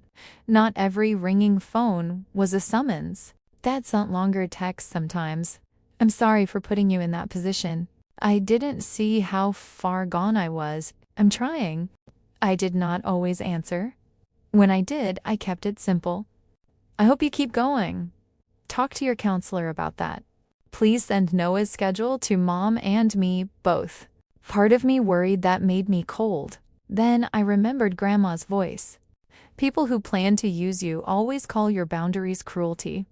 I was starting to understand that people who had gotten used to your softness would also call your clarity cruelty, even if they had not planned anything at all. One evening near the end of summer, Lydia came by the ranch with final copies of the authority documents and the updated operating binder. We sat at the kitchen table, the same table where Grandma had once slid her business card toward me. Lydia placed the binder in front of me. Everything is current. Boarders notified. Bank authority updated. Insurance confirmed. Breeding contracts reviewed. Paul remains operations manager unless you change that, which I do not recommend. I'm not changing Paul. Good. He would ignore you anyway. I laughed. Lydia smiled. Then she took an envelope from her bag. This is from Ruth. My hands went cold. I thought I had her note. You had the first one. This one was to be given after the trust transition was complete. I stared at the envelope. My name was on the front. Mara, same handwriting, steady, deliberate. I opened it carefully. The letter was 1 page. My dearest Mara, if you are reading this, then the ranch is still standing, and you had to be braver than I ever wanted you to be. I am sorry for that. Your grandfather and I did not leave Harroway Ranch to you because you were the youngest, or the sweetest, or because we loved you more than anyone else. We left it to you because you understood that a living thing is not the same as a valuable thing, even when the world insists on pricing both. Your father was given our name. You were given our trust. Those are different inheritances. Do not let anyone convince you that protecting what was entrusted to you is the same as abandoning the people who wanted to spend it. If Daniel gets help, let him get help without making yourself the payment plan. If Elaine finds her courage late, do not punish her for being late, but do not pretend lateness did not hurt. If Noah comes looking for a place that feels honest, open the gate. As for the ranch, listen to Paul, read every contract, check the west fence after storms, and never breed a mare just because someone waves a large check. Money is loud, good sense is quieter. Trust the quieter thing. You were loved here before you were useful. Remember that on the days usefulness feels like all you are. Grandma Ruth. I read the letter twice, then a third time. Lydia said nothing. She looked out the window toward the pasture and gave me privacy without leaving the room. When I finally folded the page, my hands were shaking. She knew exactly what to say. She usually did, Lydia said. I laughed through tears. No, she usually said too much. That too, I put the letter back in the envelope and held it against my chest. For months, I had been telling myself the ranch was mine because documents said so, because Lydia filed notices, because the trust named me, because the law built a wall my father could not cross. But sitting there with Grandma's letter, I understood something else.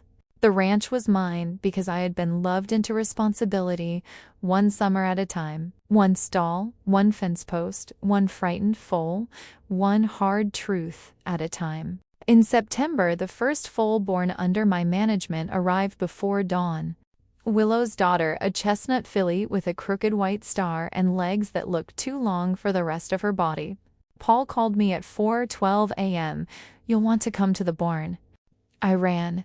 The air was cold enough to sting my lungs. The barn lights were already on. Willow was in clean straw, breathing hard but calm, and the filly lay beside her, wet and blinking at the world like she disapproved of the lighting.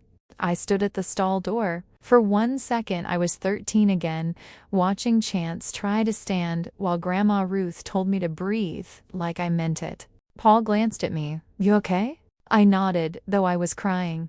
The filly shifted, gathered herself, failed to stand, tried again. Willow nickered softly. I whispered, "Come on, girl." On the third try, she made it, shaking, awkward, alive. I cried harder then. Not because everything was fixed. It wasn't. My father was still in debt. My parents' marriage was still uncertain. The house in Briar Falls might still be sold. My relationship with both of them was not healed, only honest enough to stop pretending. There were still bills, contracts, morning chores, evening checks, vet appointments, and nights when I woke up angry. But the filly stood. The ranch stood. And so did I. We named her Ruthless. Paul said Grandma would have loved it. He was right. Late that morning, after the vet came and went, after Willow settled, after Ruthless learned where milk came from and decided life might be acceptable after all, I walked out to the west fence line. The sun was high by then. The pasture was green. June grazed slowly near the shade, old and stubborn and completely uninterested in the fact that she had become part of someone's emotional recovery. I rested my hand on the top rail. This was the section Grandpa and I had fixed when I was 15. The post had held. For years, I thought strength meant never needing anything. Grandma Ruth corrected that before I even knew she was teaching me. Strength was not refusing help. Strength was knowing the difference between help and surrender. My father had asked me to surrender and called it family. My mother had asked me to understand and called it sacrifice. My grandparents had asked me to protect something and called it trust. Only one of those made me feel more like myself. If you have ever been asked to give up something precious so someone else would not have to face what they did, I want you to hear me clearly. Love does not require you to become collateral. Family does not mean handing someone the knife and apologizing when you bleed. And protecting yourself is not betrayal, even when the people who wanted access call it that. I did not save my family by giving my father the ranch. I saved the part of me that still knew love should not come with a signature line already marked. That is my story. Before I end this, tell me where you're listening from tonight. Your city, your country, even the time on your clock. I always imagine these stories traveling farther than the people inside them ever could. And if this story made you angry or relieved, or reminded you of someone who always called their emergency your responsibility, tell me in the comments. I really do read them. I want to ask you this. If someone you loved tried to make you pay for a mistake they refused to face, what would you protect first? The place that gave you peace? The promise someone trusted you with, or yourself? Maybe the answer is all three. If this story stayed with you, subscribe and stay with me for the next one. There are more stories here about family, betrayal, boundaries, and the moment a woman finally stops mistaking guilt